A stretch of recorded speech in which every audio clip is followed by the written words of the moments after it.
Mana shunaqa davrga kirishdan oldin bitta kichkina zilzilalar bo'ladi. Odamzod o'zi tayyormi? Xavf bor kelgusida. Og'riq qayerda? Chunki tabiiy resurslarimiz haddan tashqari kamayapti. Biz hozir falsafa yaratishimiz kerak bo'lgan davrdamiz. Nahotki shunchalik qiyin bo'lsa, Ilm sekin asta zilzilani ham oldindan prognoz qilish usullariga murojaat qilyapti. Bizda birlashish yo'q. Miyamni qiynasam, men yaxshi o'lim topaman.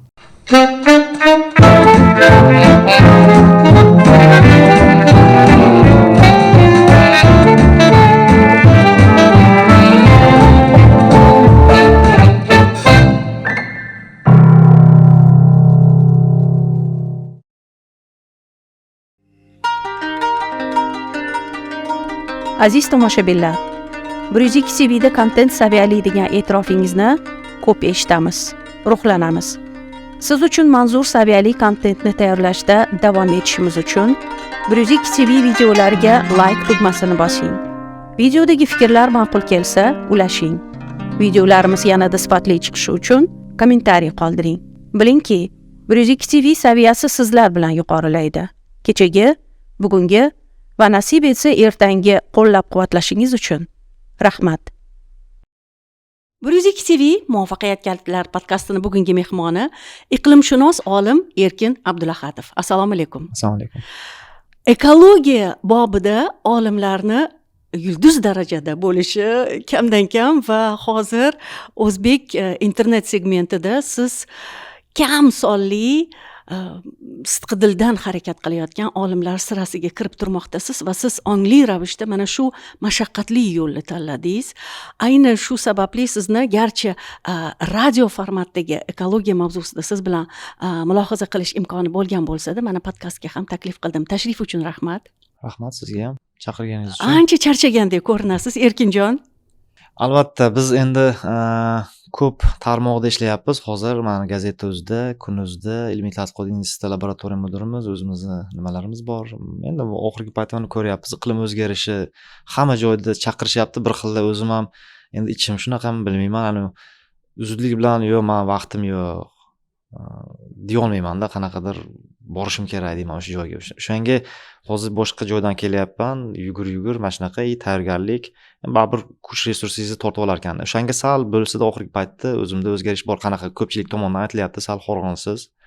Endi resurslar ketib qolar ekan, hamma joyga sarflayversangiz, o'sha ichingizdagini aytib yuraversangiz, bu bilinar ekan sizni nimalar. Chekingizga tushgan vazifa bu. Albatta. Tan oldingiz, bo'yningizga oldingiz va hozir olim sifatida eng xursand qilgani siz oddiy tilda sodir bo'layotgan vaziyatlar haqida, nafaqat iqlim, balki o'sha tabiiy hamda texnogen har qanaqa ofatlar haqida va hokazo vaziyatlar haqida, o'zgarishlar haqida, o'zimizni mintaqa, dunyo bobidagi o'zgarishlar haqida oddiy xalqona tilda tushuntirayotganingiz bu avvalambor sizni emas, bizni, xalqni yutug'i. Endi bir an'ana bor. Biz podkastga taklif qilganimizda har bir mehmonimizga bir varaq qog'oz beramiz, ruchka beramizda va u inson o'zini iqtibosini, balki fikrini mana shu qog'ozga qoldiradi. Biz uni ramkaga solib esdalik uchun olib qolamiz. Bu suhbat so'ngida ham amalga oshirilishi mumkin. Rozi bo'lsangiz davom etamiz. Yozishim kerak a? Hozir o'zida emas, istasangiz suhbat so'ngida bu ishni amalga oshirishimiz mumkin. Hozir o'zida ishni amalga oshirish sizda borligini bilaman, darhol hozirni o'zida shu narsani qilish kerak deya tushunishim bo'yicha mana shu hozir javoblik, epchillik va darhol faktni tagiga yetish bu bolalikdan sizda. Bizda endi ota-onamiz juda chuqur kayfiyat, ijtimoiy kayfiyatlar bilan o'stirgan bizni. Ikkinchisi menimcha endi hammada bor bu narsa. Biz o'ta halol luqma, nima deydi, masalan, peshona teri, masalan, onamni o'zi tikuvchilik bilan o'sha do'pchilik. Endi uni do'ppini ko'rsangiz, chust do'ppisini 7 ta insonni san'at asari yordamida chiqib keladigan bir mahsulot. Agar uni o'sha nimasini materiali deydi, las deydi bizda, o'sha satin nusxadan qilinadigan bo'lsa, u sizga 100 yilga hech qanaqangi o'zgarishsiz boshingizda kiyib yursangiz ham yomg'ir bo'ladimi, boshqa bo'ladimi, yetib boradi degan nimalar bor haqiqatan va bu bekorga emas. Demak, juda ham ko'pchilikka mehr nuri o'sha ichki, chunki o'sha ko'rsangiz ipakni ignada 1 million marta borib keladi-da. Nima bitta do'p chiqishi uchun bitta inson masalan oddiy bitta tikuvchi jarayonni. Uni ikkinchisi unda ham shunaqa jarayon, ikkinchi shaxs uni o'sha yana ikkita qismini birlashtiradi. Onamiz shunaqa qilib tarbiya qilgan, otamizni ham shu peshona teri o'sha peshonadan chikkillab tushgan ter asosida pul topilgan, o'sha puldan ortiqcha pul topmagan haqiqatan. Masalan sabr o'sha yerdan ekan. Albatta o'sha yerdan kelib biz ko'rib o'shanga menimcha men endi shunaqa deb bilsam kerak. Kam sonli olimlar deganimiz sababi jiddiy. Gap shundaki, olim yoki o'sha intervyuni birida ham aytgansiz, laboratoriyada o'zini tadqiqotlarini o'tkazadigan yoki o'sha qog'ozlar ustida, adabiyot ustida olimlar tashqariga chiqadigan vaqt bo'ldi deya ancha kuyinib gapirdingiz va siz o'sha ekologiya bobida imkon boricha ma'lumotni yetkazishga harakat qiladigan kam sonli olimlardansiz va o'zim shaxsan kuzataman sizni Telegram kanalingizni O'zmeteo deganni, u yerda o'zim uchun ham tushunarsiz bo'lgan ko'p masalalarni siz juda qisqa va unda darvoqe O'zmeteo Telegram kanaliga albatta obuna bo'ling va u yerda mana eng so'nggi ko'p aylantirayotgan mavzuyingiz bu sodir bo'layotgan zilzilalar silsilasi va bu yerda shu qadar sodda ravon tushuntirilganki, mana shu texnogen vaziyatlar bobida siz nafaqat ortda sodir bo'lgan vaziyatlarni, balki oldinda sodir bo'lishi mumkin bo'lgan va nafaqat texnogen, tabiiy va hokazo vaziyatlarni ham tilga olasiz. Mana shu vaziyatlarga, endi fojialar demay, vaziyatlarga odamzod o'zi tayyormi? Odamzod endi bu evolyutsion nuqtai nazardan biroz yosh bo'lgandimi? Insoniyatda endi masalan asalarini umri 80 million yilga borib taqaladi. Masalan, u juda timsohlar umri undan ham uzoq, ular o'sha dinozavr davrlarini ham ko'rgan, asalari ham ko'rgan. Va mana shu hayvonlarni ko'rsangiz, ularni o'sha o'zini tuta bilishi, jamoatchiligi u juda tartibli. Masalan, asalari bu mukammal bir jonzot. U jonzotni hattoki laboratoriyada ham klonlashtira olmagan hozirgacha olimlar va menimcha qila olmasa ham kerak kelgusida. Lekin mana shu asallarni o'zi ham hozir shuncha yillik evolyutsiyani ko'rgan va ular endi uni o'sha ajdodlari juda ham bu magnitda tinimsiz magnitda o'zgarishlari, zilzilalar silsilasi yoki o'sha qanaqadir o'sha asteroidlardan omon qolgan bir jonzot. Lekin shu jonzot ham hozir mana shu antropogen ta'sirlar, insoniyatda o'sha kimyo turli xil moddalarni birlashtirib chiqarayotgan iqtisodiyotda o'sish tufayli ularda ham hozir xavf real bo'lyapti. Ya'ni aynan shu 80 million yillik turli xil evolyutsiyalarni ko'rgan asalari mana shu insoniyatga kuchi yetmayapti hozircha va u qirilishda ketyapti va 80-yilda o'z prognozlar bo'yicha asalari yo'qib ketadi degan nimalar bor. Prognozlar demak tushunarliki, har bir jonzot o'tmishdan nimani ko'rgan, har xil o'sha zilzilalar, bundan balandli, bundan tabiiy ofatlar, tinimsiz bosh og'riydigan o'sha magnit ta'sirlari hammasini ko'rgan va inson sal yosh bo'lgani uchun va mana shu hayvonlar qanchalik ko'p ko'rsa, ular ajdodlaridagi instinkt o'ziga qaytib keladi. Masalan, o'sha zilziladan oldin ko'rsangiz, qaysidir qushlar o'zini tipirchilab yoki baliqlar o'zini sezdiradi yoki qanaqadir hayvonlar ovoz chiqaradi. Xullas, qanaqadir tartibsizlik yuzaga keladi. Chunki buni o'sha o'tmish instinkt bunga signal beradi. Ya'ni mana shu paytda qanaqadir buni o'tmish juda ham qiynalgan, qanaqadir xatarga uchragan va albatta mana shularni ham kuzatsangiz va umumiy siz shunda mana shu bo'layotgan voqealarni oldindan bilasiz. Masalan, men o'zim mana shu zilzilalarni sezaman-da. Yo, menda qanaqadir men o'zim mutaxassis iqlimshunosman. Biz umuman sezadimi? Ha, sezasiz. Masalan, Turkiyada bo'ldi, keyingi lokatsiya Janubiy Sharqiy Osiyoda, masalan, Myanmada bo'ldi va keyingi xuddi shunaqangi shu takrorlanishi mundoq arxivdan qidirib ko'rsangiz, qaysidir yilda xuddi mana shunaqa manzara bo'lgan yerda. Xo'sh. Va bu keyin manzara yana boshqa mintaqalarga, seysmik boshqa mintaqalarga yetib kelishi va bizning mintaqani lokatsiyasi ham ko'ringandan keyin umuman, ya'ni men uni o'rganishsiz ham, ya'ni men o'rganganimni aytyapman. Taxmindan oldin, bunga murojaat qilishimdan oldin menda ichki sezgilar paydo bo'lib qolaveradi. Va shu ichki sezgilarimni o'zim metoga yozaman. Bu bashorat emas, bu. Masalan, men o'zim iqlimshunosman, lekin seysmologiya haqida o'zi umuman hamma qo'rqadigan sohaga men o'zimni tashiyman. Faqat iqlimshunos nuqtai nazardan emas, iqtisodchi ham bo'lishingiz mumkin, sotsiolog bo'lib ketishingiz mumkin, tarixchi bo'lib ketishingiz mumkin. Hozir aynan qaysidir sohani anaqasi bo'lishingiz shart emasda. Tabiiy xavf-xatarlar oldini olishingiz uchun. O'sha sohani o'zi ijtimoiy internet bor.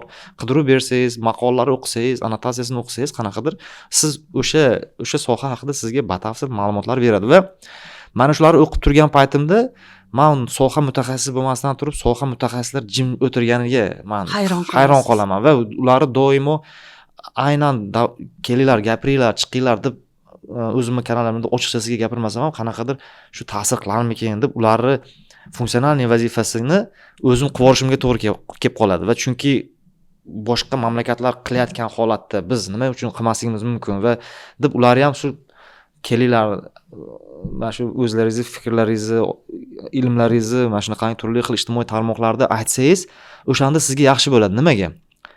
Chunki Hamid Sodiqning gaplari bor, juda ham ajoyib inson. Shu insonni men juda hurmat qilaman. Ham o'sha ilm sohasida ham juda chuqur ijtimoiylashgan sohada va ilmini berib borayotgan inson sifatida shu insonni o'zini darajasi yo'q ekan, ilmiy darajasi. Men hayratda qoldim shu insonga. Aslida shu insonga hozir biz o'sha akademik darajasini bersak bo'ladi aholi. Chunki akademiklar qiladigan ish qilib bo'ldi-da. Ya'ni shunaqa insonlarimiz ko'payishi kerak. Shunaqa insonlarimiz o'tiribdi juda ko'p. O'shalar gapirsa, nazarimda juda tez biz iqtisodiy o'sishga erishamiz. Chunki hozirgi holatda bizim Markaziy Osiyo mamlakatlarida ham qanaqadir iqtisodiy rivojlanishimiz uchun ilmiy potensialimizni ishga solishimiz turibdi. Chunki tabiiy resurslarimiz haddan tashqari kamayapti. Yana yuqorida aytib o'tganingizda men 1 yil, 2 yil haqida gapirmayapman. Men 20 yilni ko'rib aytayapman hozir. Biz mana shu ilmiy potensial tezroq rivojlantirishimiz kerak. Shunda biz o'sha iqtisodiy barqarorlik, ekologik vaziyatni oldini olamiz, energetika bo'hronlari kamroq bo'ladi, suv urushi hozir oldimizda turibdi. Hali yetamiz, lekin savolim, demak, odamzod hozirgi paytda tayyor emas. Iqlim xavflari, masalan, iqlim xavflarini oldini olish endi imkonsiz. Ya'ni endi bu jarayon tezlashib ketdi va u to'g'ri hozir ko'pchilik aytadi o'sha jahon anaqasi o'sha BMT yoki o'zini antropogen ta'sir tufayli havo isiyapti. Uni biz hozir qanaqadir iqtisodiy o'sishi butun dunyo rivojlangan mamlakatda to'xtatsa, yana eski holatga qaytamiz deyiladi, lekin bu imkonsiz. Chunki mana masalan oddiy misol, o'sha karantin davrida ko'rdik-da, Xitoy ishlamadi 3 oy, 4 oy. Ishlamagandan keyin haqiqatan toza bo'ldi havo. Butun dunyoda qanaqadir, hatto biz havo tozaligidan biz juda ham katta bir nimalar qabul qilganmiz o'sha paytda. 2020-yil biz ikkita tabiiy va texnogen ofatni qabul qildik. Hozirgacha bunaqasi bo'lmagandi. Oxirgi bu bittasi Buxorodagi shamol. Aynan shu karantin, ya'ni havo haddan tashqari toza bo'lib ketsa ham, qaysi hududlarda juda ham yaxshi bo'lsa, biz o'sha havo tozaligini ko'ra olmagan atmosfera jarayonlari endi shunaqa silsilalar bo'ladi. O'sha bo'ldi, ya'ni moslashish kerak. Bunyodkorlik jamiyati degan ko'rgan bo'lsangiz kerak, YouTube platformalarida o'sha 2035-yilga borib o'sha dunyoda o'sha yer ichidan juda katta portlash yuzaga keladi, portlash natijasida yer yo'q bo'ladi degan bir qarashlar chiqyapti-da. Bu insoniyatni tashvishga solyapti. Yana 10 yil qolibdi umrimiz degan qanaqadir noto'g'ri qarashlar ketyapti. Noto'g'ri qarash deb aytaman bu narsani. Nimaga? Chunki Quyosh sistem tizimi o'zini galaktikani o'zi ham tebranib turadi. O'zi o'sha butun borliqda aylanayotganda, galaktikamizda Quyoshni o'zini sayyoralar bilan birga, bolalar bilan birgalikda aylanayotgan paytda o'sha diskga o'xshab tebranayotgan davrlari bor. Bu 25 yillik, 11 yillik, masalan, hozir biz 11 yillikka qarab kiryapmiz. Va 11 yillikka qarab mana hozir kirish, ya'ni Quyoshda mana shunaqa aylanayotganda Quyosh o'sha nuqtaga chiqqanda 11 yillikda o'zini sayyoralar bilan birgalikda Quyosh ichida portlashlar ko'payib ketadi. Portlashlar ko'payib ketganda u faqat Yerda emas, Marsda ham zilzila bo'ladi, Yupiterda ham qanaqadir g'ayritabiiy har 11 yillikda bu sikllilik bor. Mana shu sikllilikda zilzilalar ko'payadi. Mana shu sikllilikda yana qanaqadir g'ayritabiiy hodisalar bo'ladi va bu o'sha ular hozir prognoz bo'yicha 35-chi, ya'ni 2-11 yillikka boryapti-da. O'sha, ya'ni mana shundan kelib chiqib, ular bo'rttirib, o'sha jamiyat, ular ham olimlar aslida, lekin ular agar g'oyasini ko'radigan bo'lsangiz, 35-yilgacha yer portlab ketadi va bizga pul resurslarini yo'naltiringlar, biz buni oldini olamiz deyishyapti. Juda katta pul. Endi ani BMTga pul ajratilyapti, o'sha pulni o'zlariga yo'naltirish uchun. Endi buni ochiqni aytyapman, men iqlimshunos sifatida ichida o'rganganim uchun. Lekin 35-yilgacha ularning tasavvuridagi vaziyat yuzaga kelmaydi. 2026-yildan keyin dunyoda zilzila bilan bog'liq vaziyatlar hamon barqarorlashadi. Chunki ani quyosh siklida yana portlashlar kamayadi. Portlashlar kamaygandan keyin sayyoralar markazi yadrosida bo'layotgan o'zgarishlar butun olamda tortishgan. Ular ham kamaygandan keyin biz yana sekin 8 yillik sokin davrga o'tamiz. Yana o'sha 34-35-yilga borib, yana 11 yillik sikl bo'ladi, yana o'sha quyoshda portlashlar ko'payadi, yana zilzilalar ko'payadi. Uni ham o'sha 25 yillik, 50 yillik mana shunaqa chastotasi bor. Masalan, 2000-yillarda Shaytanat filmi olingan va mana shu filmda ham aktyor aytayapti. Sharov zavodining boshlig'ining oldiga kirib aytayaptiki, mana shu magnit bo'ron bo'lyapti shekilli. Masalan, o'sha paytda biz shu so'zlarni bilmasdik. Endi yuqori o'sha elitniy qatlamda, kabinetlarda endi baribir ma'lumoti bor insonlar. Ma'lumotli bor va hushyor, o'zini salomatligi hushyor insonlar bilgan mana shu magnit bo'ronlar. Keyingi 2000-yillar bo'ladigan bo'lsa, 2001-yil, keyin 2013-yillarda yana xuddi shunaqa bo'lgan, uni kuchsizroq. Quyoshda yana portlash ko'paygan, kuchsizroq va 2011-yilda biz Toshkentning o'zi ham yaxshigina zilzilani qabul qilganmiz. Eslasangiz, o'sha shkaflardagi kosalar tushib ketgan. Ya'ni mana shunaqa davrga kirishdan oldin bitta kichkina zilzilalar bo'ladi. Toshkentda ham bo'lib kelgan. Ya'ni har 11 yillikda shunaqangi bir takroriylik bor. Faqat qaysidir 30 yillikda, 60 yillikda eng kuchlisi bo'ladi. Masalan, 66-yilda kuchli zilzila bo'lgan. Ana shu nuqta Toshkentga to'g'ri kelib qolgan. Boshqa paytda o'sha 11-yilda bu Toshkent viloyatining qaysidir hududiga to'g'ri keladi. Eng qizig'i, insonlar orasida xalqchil bir fikr yuradi. Har 100 yilda bir mana shunaqa kuchli zilzilalar ayni o'sha nuqtalarda qaytariladi. Albatta. Bitta maqol bor, osmon uzoq, yer qattiq deydigan maqol bor va qattiq biz yuqorini ham hali to'liq o'rganmadik, yuqoridagi jarayonlar va yer ishini ham hali biz bilmaymiz va bu bo'yicha ham hozir o'sha zilzilani oldindan ogohlantirish tizimlari, prognoz usullari hozir yo'q. Butun dunyoda isbotlangan usul yo'q. Zilzilani uzoqroq aytishingiz mumkin. Masalan, yarim yildan keyin mana shu yerda bo'ladi, lekin ob-havo bilan teskari bu.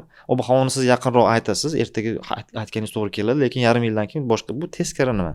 Sohalar. Lekin so'nggi paytlarda ko'ryapsiz, yana o'sha quyoshga borib taqalyapti. Bu quyosh harakati, tizimlar, sayyoralar bir-biriga tortish qonuni hammasini o'rganyapti. Masalan, o'zim ham kanalimga kechib qo'yish, Toshkentning zilzilasini oldinroq 3 kun oldin aytdik. Haqiqat, agar kanalimni kuzatayotgan bo'lsangiz, ayni kuzatish fursatida bildim. Kecha bildik, 3 balli, endi Toshkent emas, Tojikistonda bo'ldi, Badaxshonda. Ana shu hududda, masalan, demak, o'sha quyosh sistemasidagi quyosh sayyoralari geometrik orqama-ketin joylashuvi o'z-o'zidan bir-biriga bo'lgan ta'sirlar, o'sha yer joylashgan paytda yerni o'zi qaysidir hududlardan o'sha ko'rinadi o'sha yerda orqama-ketinlik. Va mana shu bo'yicha o'rganyapti, keyin yerda o'zi zilzila bo'lishidan oldin yer ichidan to'lqin chiqadi. Fluktatsiya deydi, havodagi o'zgaradi. Uni ham o'lchashadi sun'iy yo'ldoshlar yordamida. Ana shu o'zgarish o'zi lokatsiya beradi. Masalan, Frank Huckerbitz, golland seysmologi, Turkiyadagi zilzilani ham oldinroq juda yuqori aytgan va Marokashdagi ham intervyularingiz birida aytgansiz, lekin uni hamma oldindan aytgan gaplari ham 100% to'g'ri chiqmagan deya. U aytgan prognozlar to'g'ri chiqadi. Nimaga? Masalan, u aytib tashlayveradi. Masalan, 3 ta O'zbekiston mana shu kechaga o'xshagan prognozini undan oldin mana shu yilda o'zi 2 yil ichida 2 ta prognoz bergan. Ya'ni o'sha quyoshda o'sha sayyoralar ketma-ketligi joylashganda bizning mintaqa, Hindiston, bu yo'q, yana dunyoning boshqa o'sha biz bilan bir xil bo'lgan mintaqalarda kuchli zilzila bo'lish mumkin deb qizil seysmik zonalarga lokatsiyani ko'rsatgan, lekin ikkitasida oqlamagan. Endi tushuntirib olyapman. Ya'ni kuchli berib boraveradi va uni usulida bo'ladi. Lekin har doim emas. Ya'ni siz prognozlarni nima uchun doimo berib borishmaydi? Hushyor turish uchun. Endi bilmadim, bizda seysmologiya instituti bor. Seysmologiya instituti olimlarimiz bor. Berish kerak bu narsa prognozni. Bormi? Albatta. Nimaga? Bu katta tuzilmamiz bor. Sovet davrida hattoki berib borishadimi? Berib borishadi. Hattoki bular o'sha pop zilzilasidan oldin evakuatsiya ishlari amalga oshirilgan, o'sha o'quv mashg'ulotlari o'tkazilgan hukumat tuzilmalari tomonidan yoki Nazarbek zilzilasida ham qilingan. Sovetda oxirlariga to'g'ri kelyapti bu. Va keyin to'xtab qolgan endi. Va ularning o'zida ham usullar bor. Masalan, yer ichidagi suv o'zgarishi buloq bo'lib chiqib keladi-ku, o'sha yerda kimyoviy ular darakchi hisoblanadi. Yoki shular harakati, masalan, o'shanga mavzu men gazeta o'zida ishlayapman. Yaqinda yaxshi bir intervyu qilmoqchiman shular bilan birgalikda. Usullar bo'yicha o'zi qanaqa bo'lyapti ishimiz, o'zi biz mana hozir butun dunyo har 11 yillikda aytib o'tganda Quyoshda o'zi sizlar qanaqa tayyorgarlik ko'rdilaringiz va sizlarda ilmiy yutuqlar qanaqa 100 yilga nisbatan, 80 yilga nisbatan, 50 yilga nisbatan o'zi o'sish qanaqa bo'ldi gapirtirmoqchiman. Gapirtirishimiz kerak. Endi ular Gapirtiring, iltimos. o'zlari gapirmasa, endi o'sha bo'yicha aytadigan bo'lsak, demak usullar bor. Ilm sekin asta zilzilani ham oldindan prognoz qilish usullariga murojaat qilyapti va biz o'zimiz agar u haqida to'g'ri tushunchalarga ega bo'lsak, zilzila haqida va yana qaytaraman, biz uni maksimal kamaytiramiz xavf-xatar ertaga bo'lib qolsa, biz maksimal kamaytiramiz. Chunki siz qanchalik ko'p u haqida yaxshi tushunchaga ega bo'lsangiz, o'zi zilzilada eng ko'p o'limlari sarosimani o'zi ko'paytiradi. Albatta. Noto'g'ri harakatlanasiz, xavfga qarab yurasiz, qayerda turish degan nimalari bor-ku o'zini. Ularni siz bilmagan. Endi u to'g'ri, u paytda hatto o'zimiz ham mana shu seysmologiya ishida yurgan insonlar o'zi ham o'zini aytayotgan qoidalarga Kalovlanib qoladi. Albatta, chunki o'sha burchakka bormaydi, ishidagi qo'rquv, boshqa sabablar tufayli o'zi noto'g'ri qadamlarni, noto'g'ri harakatlarni qilib qo'yadi. Lekin qanchalik ko'p siz mana shunday gapirtirilaversa, kerak bo'lsa qanaqadir o'sha seysmologiyani o'zini borsangiz, o'zingiz his qiladigan nimasi bor, laboratoriyasi bor. Sizga o'sha 7 ballik kuchi beradi, 5 ballik bor shunaqa nima, laboratoriya, xona ichiga kirasiz. Shu joylarda siz ko'p kirib, borib, o'zingizni tayyorlab borsangiz, ertaga ana shu xavf-xatarli paytda minimum uni xavf-xatarni siz o'zingiz kamaytirasiz va mana masalan hozir rivojlangan mamlakatlarda, Turkiyaning o'zida ham, chunki Turkiya ko'rdi buni. Yotgan endi kechqurun bo'ladi ko'pincha zilzilalar qiziq tomoni va yotgan paytda o'sha divan bor, shunaqa divan yaratilgan, sotib olishyapti. Ular xabaringiz bo'lsa kerak. O'zingizni yopib, kapsulaga aylanadi, juda katta bosim kuchi ham nolga aylantiradi. Ichida o'zi o'sha kislorod, hamma sizga birlamchi, hamma mahsulotlar bor. Ya'ni 10 kun, 15 kun yashab turishingiz uchun suv, bu aloqa, kislorodni o'zi ishlab chiqaradigan tizim ishlab chiqilgan. Shunaqalarni sotib olishyapti masalan, yoki dumaloq kapsula. Ya'ni harakatni qilishyapti. Endi ular ko'rgan uchun, ya'ni biz o'zimiz ham hali ko'rmasdan turib ham xavfga to'g'ri kirib boradigan bo'lsak, mana shunaqa tayyorgarliklar bilan kirib boradigan bo'lsak, albatta bu chiqib ketamiz vaziyatdan va xavf bor kelgusida bizning mintaqada. Ana shu xavf borligini bilganimiz uchun qancha ko'p ma'lumot bilsak shuncha yaxshida. Shuning uchun sizni Telegram kanalingizga o'xshash kanallar qancha ko'p bo'lsa, siz kabi qisqa, lo'nda faktlar asosida, tadqiqotlar asosida gapiradigan olimlar qancha ko'p bo'lsa, shuncha yaxshi. Darvoqe ob-havo metrikalar borasida gapirdingiz. Ob-havoni o'lchash bo'yicha ham ob-havoga taalluqli bo'lgan balandpast ma'lumotlar haqida ayni sizni Telegram kanalingizda bilib bormoqdaman hamon va u yerda ma'lumot bergansiz, shu haqida aytib o'tishingizni xohlagan bo'lardim.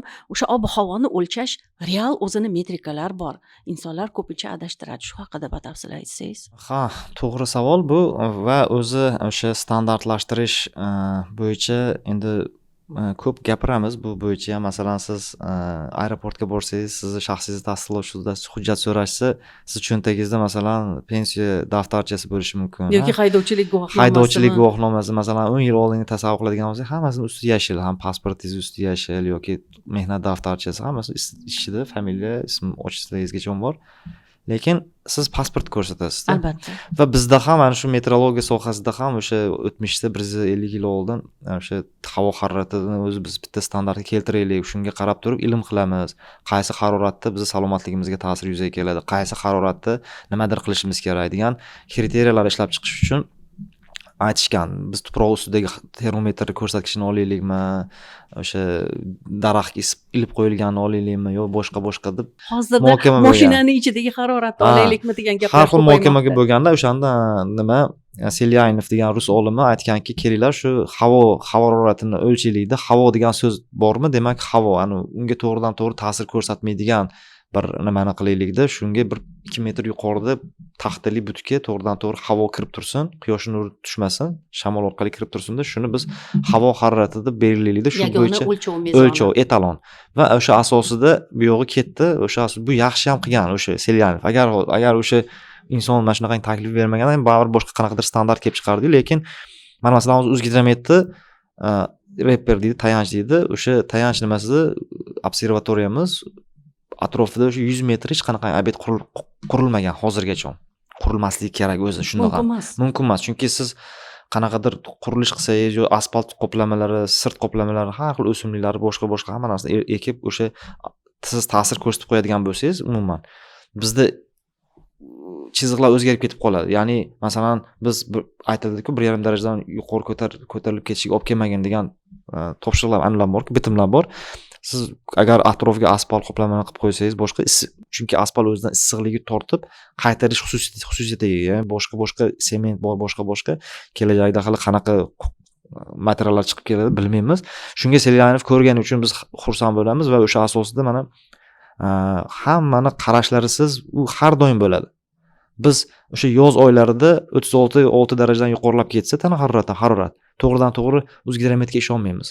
O'zgidromet beradi. Ungacha eslamaysiz, hozir ham eslamaysiz. Hozir masalan 26, 29, 30 daraja bo'ldi deb hech kim gapirmaydi. 30 daraja to'g'ri, chunki men 30 darajada mana shunaqa kiyinaman deysiz, ketaveradi. Lekin 36 dan o'tgandan keyin boshlanadi. Yo'q deydi, o'sha hozir ham masalan mana shu haroratga tuproq ustidagi termometr ko'rsangiz 40 ga yaqin ko'rsatyapti. Lekin hech eslamaysizda, hech xayolingizga kelmaydi. Lekin aynan 36 dan o'tgandan keyin termometrni ham topasiz, asfaltni ham ustiga qo'yib qo'yasiz, qumni ham ustiga qo'yasiz, ya'ni bank peshto'xtalari yoki svetofor atrofida hamma yo'ldagi yoki mashinani datchiklariga siz ishonib qolasizda, keyin O'zgidromet yomon bo'lib qoladi. Aslida o'sha yomon bo'lgani ham yaxshi. Chunki o'zgartirmasligi biz mana bu yerda ilm qilayotganimizda aniq bir standartlar ishlab chiqishimiz uchun kerak bo'ladi. Bizda muammo yana o'sha. Biz standartlarimiz yo'qligi uchun biz undan noliymiz. Standartlarimiz yo'q haqiqatan. Yoz oylarida biz necha darajadan yuqoriga chiqqandan keyin o'sha kompensatsiya to'lanishi yoki ish vaqtini boshqa tungi vaqtlarga ko'chirish bo'yicha haligacha bir konsensusga kelingani yo'q. Yillar o'tyapti, aytilyapti. Qo'y deydigan gap hamon ishlaydi. Shuning uchun ham shu masalan hozir san o'zing tadqiqotchisan-ku deydiganlar ham bor. O'zing qilmaysanmi deydiganlar ham bor. Va albatta bu bo'yicha agar biz qiladigan bo'lsak, bizga muammo ham yo'q. Masalan, bizni institutimiz ichida ham ko'plab laboratoriyalar bor. Biz iqlimimizdan kelib chiqib, o'sha mediklardan kelib chiqib, chunki biz his qilishimiz ham har xilda uni. Ya'ni biz aniq standart ishlab chiqsak, u 1 yilga ishlab chiqib, 20-30 yilga ishlab chiqishimiz kerak. Hammasini hisobga olib turib, taxminiy hozir nimalarimiz bor, qarashlarimiz, ko'rishlar va bu bo'yicha tadqiqotlar ham ayrim tadqiqotchilar boshlagan.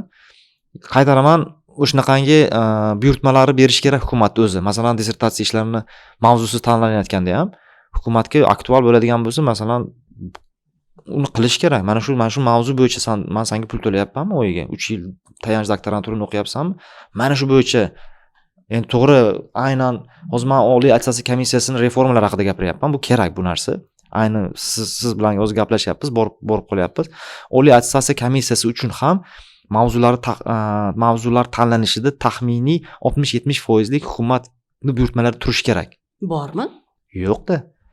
Hukumatning tuzilmalari masalan har bitta vazirlikda o'zida qanaqadir muammolar bor. Muammolar bo'yicha doimo buyurtma. Mana shu mavzuda san himoya qilgan. Mana shu mavzuda 40% tushunarli. Unga siz ta'sir ko'rsatmasligingiz kerak olimlarga, lekin 60% mavzular turishi kerak. Shu mavzuni o'zini ilmiy rahbari bilan olib, tadqiqotchi uni 3 yil davomida ishlab, kerak bo'lsa innovatsion qanaqadir loyihalar yopib, keyin hukumatga o'zi tuzilmalariga mana do'stim biz ishlab chiqdik. Endi buni amaliyotga joriy qilish kerak qoldi xolos. Mana sizga o'sha yo'qligini sababi nimada? Yo'qligini sababi bu mas'ul tuzilmalarda soha vakillarini qo'yilmayotgani. Ya'ni soha vakillari, vazirlar soha vakillarini qo'yadigan bo'lsangiz, bo'lgan bu narsa, masalan, Sovet davrida bo'lgan bu tizim, Sovet mustaqillik yillari boshlarida bo'lgan. Hozir oxirgi paytlarda afsuski har bitta vazirlik tuzilmalarini real ishdan qaynab chiqqan, real ishidagi vaziyatni biladigan insonlar qo'ymayapmiz. To'g'ri aytishim mumkin ko'pchilikka, unda boshqaruv salohiyati bo'lsa bo'ldi-da. Masalan, siz o'zingizda olim bo'lganingiz bilan sizda boshqaruv salohiyati bo'lmasligi mumkin. To'g'ri, menda boshqaruv salohiyati yo'q, lekin bizni ichimizda chiqqan. Mana o'zingiz ham o'quv yurtlarida o'qiyotganingizda starsiya bo'ladi. To'g'rimi? Ana guruhi boshida juda yaxshi boshqaruv nimasi salohiyati bo'ladi. U hamma kim bilan qanaqa gaplashishi biladi. Sizni umumiy o'sha guruhni o'zini orqasidan yetaklab yurishi biladi. Ana shu insonlarga qo'ysa bo'ladi, chunki u baribir biladi-da, ichkaridan chiqqan.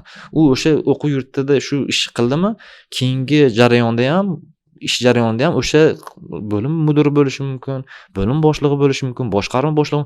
Ana shu insonlar agar siz vazirlikka qo'yadigan bo'lsangiz, bizda so'nggi paytlarda afsuski vazirlarimiz va olimlarimiz o'rtasida dialog yo'q. Ya'ni ikkitasini to'qnashtirib qo'ysangiz, ikkitasi gaplashadi. Vazir uni tushunmaydi. Tushunmagandan keyin olim o'zi hech qachon vazir to'qnash kelishiga qo'yib bermaydi-ku, chunki uni atrofida kuzatayotgan o'zini ishchilari bor, boshqasi bor. Olim masalan deydi, o'shanaqangi dialogga yo'qligi so'nggi paytlarda bizda ilmiy tadqiqotlarni amaliyotga ko'chirish masalasi ko'prikning buzilishi o'z-o'zidan ilmiy mana shunaqa vaziyat kelib qoldi. Tadqiqotchilarni o'zini yo'qqa chiqarayotgan jarayon emasmikin? Chunki sizdan iqtibos iqlim o'zgarishini o'rganish uchun bizga ko'proq olimlar kerak. Chunki iqlim o'zgarishi bilan bog'liq xavf-xatarlarni kamaytirish bo'yicha strateglar juda kam O'zbekistonda. Biz ko'p narsani yo'qotayapmiz degan o'sha xitobga o'xshagan.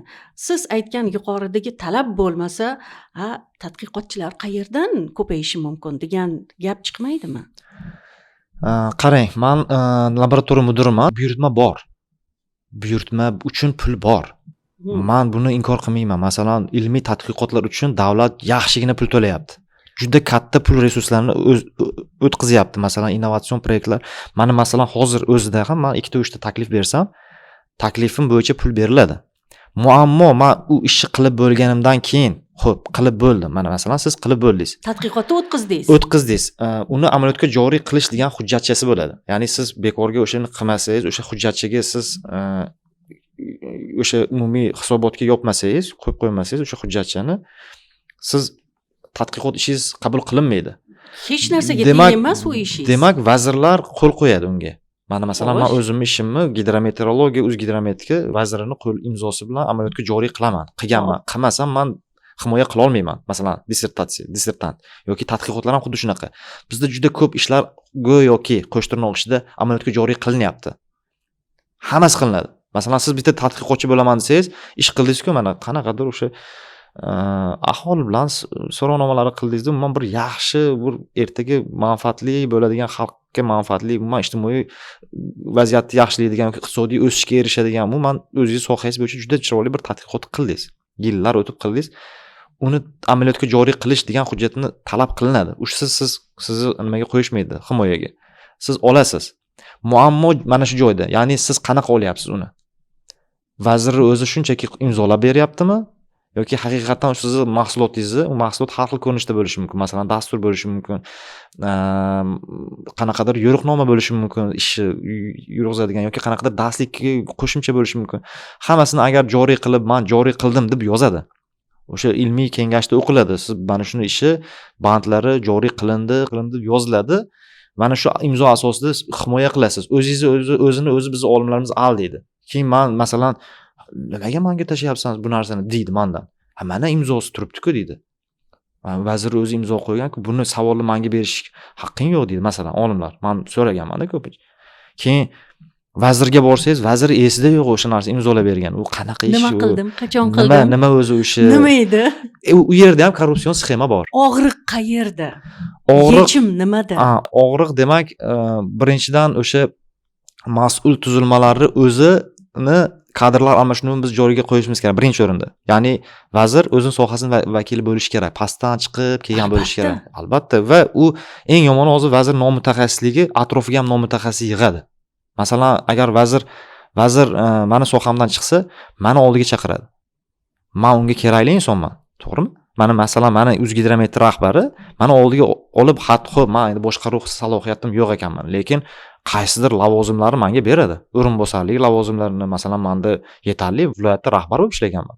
Gidrometeorologiya boshqarmasida 6 yil. Ya'ni menda bor bu narsa, hattoki men endi rahbarlikka qanaqadir da'vo qilayotganim yo'q, lekin menga o'xshagan insonlarni atrofida aylanishi, ko'proq bo'lishi tizimni rivojlantiradi. Chunki baribir xohlaysizmi yo'qmi, bizning sohamizda masalan hamma narsani ko'rsangiz, bekorga iqlim forumini ham ko'rmayapmiz. Biz iqlim o'zgarishi orqali hamma narsa yuz beryapti. Iqtisodiy o'sha keskinliklar ham mintaqada yoki ekologik buzilishlar ham o'rtada nima turibdi, iqlim o'zgarishi turibdi. Qishloq xo'jaligi bilan bog'liq siz yeyotgan ovqatlaringizni narxlarini o'ynayotgani ham iqlim o'zgarishi bilan, suv masalasi ham iqlim o'zgarishi, hattoki nima deydi, tovar almashish quruqlik yo'llaridan foydalanish bo'ladimi, boshqa bo'ladimi, hammasi eksport import masalalari hammasini ustida iqlim o'zgarish mana deb turibdi-da. Ya'ni endi men hozir ko'pchilik aytishi mumkin, hamma o'zining sohasi masalan siyosatchi huquqsiz nima bo'lmaydi deb birinchi o'ringa chiqaradi, lekin men hozir o'zim buni ancha yil oldin gapirganman. Shu Kalso bor mintaqa mamlakatlari, Markaziy Osiyo mintaqa mamlakatlari agar mana shu Kalso bo'yicha yuradigan bo'lsa, biz o'zimizni falsafamizni yaratamiz. Biz hozir falsafa yaratishimiz kerak bo'lgan davrdamiz. Yo, bizni aholimiz, ya'ni masalan har bitta sivilizatsiyalarning o'zining umri bor bo'lgan. Azaldan bittasi 500 yil yashagan, bittasi 300 yil yashagan. Ko'plab hozir biz ko'rib yurgan sivilizatsiyalar oxirgi umrlarini yashayapti. Bizga hozir startiviy o'zimizda o'sha qaynab turgan insonlar turibdi, faqat birlashmagan. Tushuntiryapman. Bizda agar birlashuv yuzaga keladigan bo'lsa, biz juda qisqa davr ichida o'zimizni sivilizatsiyamizni biz Osiyo yo'lbarslariga o'xshab portlab chiqadigan Markaziy Osiyo mintaqasi lider juda yaqin davr oralig'ida bunga erishamiz. Chunki siz sivilizatsiyani yaratishingiz uchun ham sizda og'riq bo'lishi kerak. Og'riqlarimiz bor-da bizda. Bir emas, ikki emas, ko'p. Ulardan eng aktuali, eng og'riqlisi baribir suv taqchilligi xohlaymizmi, yo'qmi, Markaziy Osiyo mamlakatlari istamasa ham mana shu masala bo'yicha o'sha siz aytgandek bitta Kalso, bitta yaxlit bir zanjirni yaratishga majbur. Lekin bu masalada oddiy bir savol tug'iladi. Xo'p, bizda bu muammoni bartaraf etishni texnologik usullari bormi hozirning o'zida? Qaysi? Men Kalso deganim, demak, energetika, iqlim o'zgarishi boshida turibdi. Energetika zanjiri, ekologik vaziyatni barqarorlashtirish, suv, tabiiy resurslar, gaz, oladigan bo'lsak, texnologiya deganingizda qanaqa ilmiy texnologiyalar, umuman aql markazlarimizni kuch resurslari va strategiyalar haqida gapiryapsiz-a? Albatta. Bu bo'yicha menimcha kerak, bu bo'yicha qanaqadir bir tashabbuskor inson birlashtirish kerak. Hozir o'zimiz ichimizda ham afsuski go'yoki yaxshi ko'rinadi, ko'rsatiladi, lekin kommunikatsiya yo'q, dialog yo'q. Mana shu men aytayotgan tuzilmalar o'rtasida shaffof dialog hali yo'lga qo'yilmagan, ochig'ini aytish kerak va mana shu dialogga ustida turadigan insonni hozir biz tezroq ko'rishimiz yoki yaratishimiz yoki unga qanaqadir yuklamalar tezroq qo'yishimiz kerak. Dialog deganim hamma, masalan, demak mana shu zanjir bilan bog'liq kamida bir 6 ta 7 ta tuzilma doimiy stolda o'tirib buni strategik qaror rejalarini ishlab chiqish kerak. Biz birinchi yil o'zi nima qilamiz, ikkinchi yil o'zi nima qilamiz, uchinchi yil nima qilamiz, to'rtinchi yil nima qilamiz, bu hammasini qilib chiqish kerak. Endi taxminiy bo'yicha mana shu iqlim forumidan kelib chiqadigan bo'lsak, bu format bor. Meni fikrimcha, men bundan tashqarida turibman hozir. Formatni nima uchun? O'sha format biz Samarqand sammitida 1-marta iqlim o'zgarish masalalari bo'yicha Markaziy Osiyo mamlakatlarining juda ko'p dialoglar bo'ldi, prezidentlarning. Va 7-adashmasam 16-yildan keyin 7-dialog bo'ldi shekilli. Mana shu 5 ta mintaqa liderlarini va mana shu mintaqa liderlarini juda yaxshi bo'ldi va bizga o'zing donor chiqdi. Yevropa ittifoqi 12 milliard dollarlik hozir paket ochib beryapti. Biz o'sha pullarni endilikda to'g'ri resurs, to'g'ri taqsimot, to'g'ri joyga, manzilga, bu uchun ya'ni ilm, aql o'zimizdan tashqari hamma sivilizatsiyalar ham tayyor. Masalan, Xitoy juda katta delegatsiyasi bilan keldi Samarqandga. Ular bizni mintaqani barqarorlashtirish uchun ularda juda ko'p texnologiyalar bor va men o'zim masalan qo'lni ko'taramiz biz. Ilm odamlari, xitoylik o'zimga o'xshagan iqlimshunoslar oldi, men qo'limni ko'taraman. Chunki u bittaman emas. Bizdagi hamma ilm egalari ulardan ko'ra kuchsizroq. Tayin. Masalan, biz o'zimizda nimadir tadqiqot qiladigan bo'lsak, u ish qilib bo'lingan boshqa yurt olimlari tomonidan. Uni hamma soha vakillari tan oladi bu narsani. Chunki o'sha qidirib bersangiz, o'sha sohada ular masofadan zondlab, tashqaridan turib, har xil usullar yordamida o'sha ishni qilib bo'lgan, o'rganib bo'lgan. Lekin u to'g'rimi, noto'g'rimi degan nimasi bor. Lekin hozir yo'qdan ko'ra borligi uchun ham biz qo'rqamiz doimo.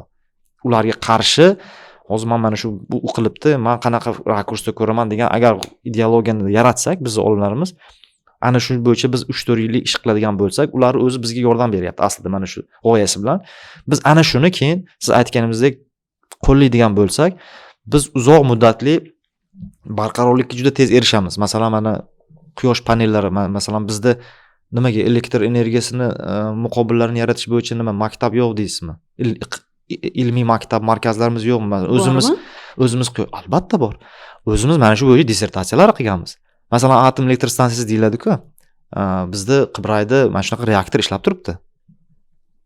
60-yildan beri ishlab turibdi mana shu reaktor. O'zimizda atom 10 megavatli hozir biz Rossiya taklif qilyapti-ku 50 ming.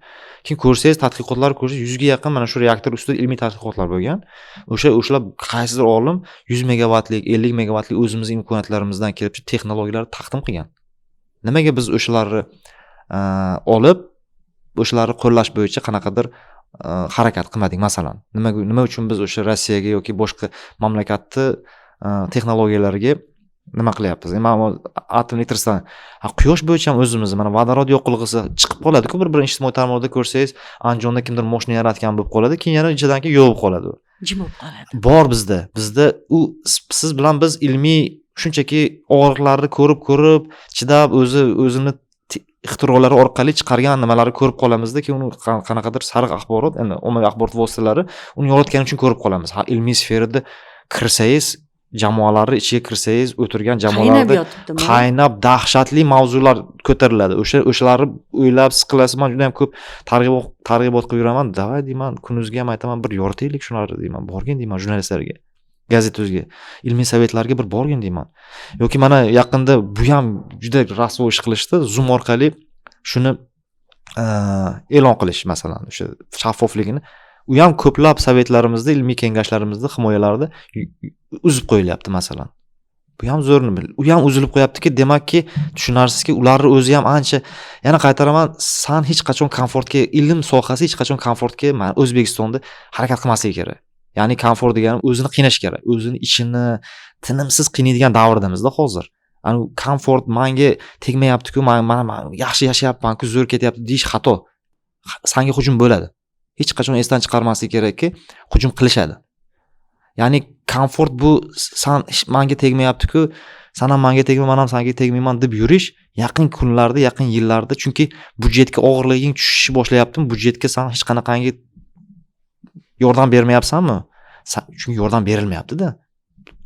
Yordam berilsa bu budjet bunaqa holatga kelib qolmaydi masalan.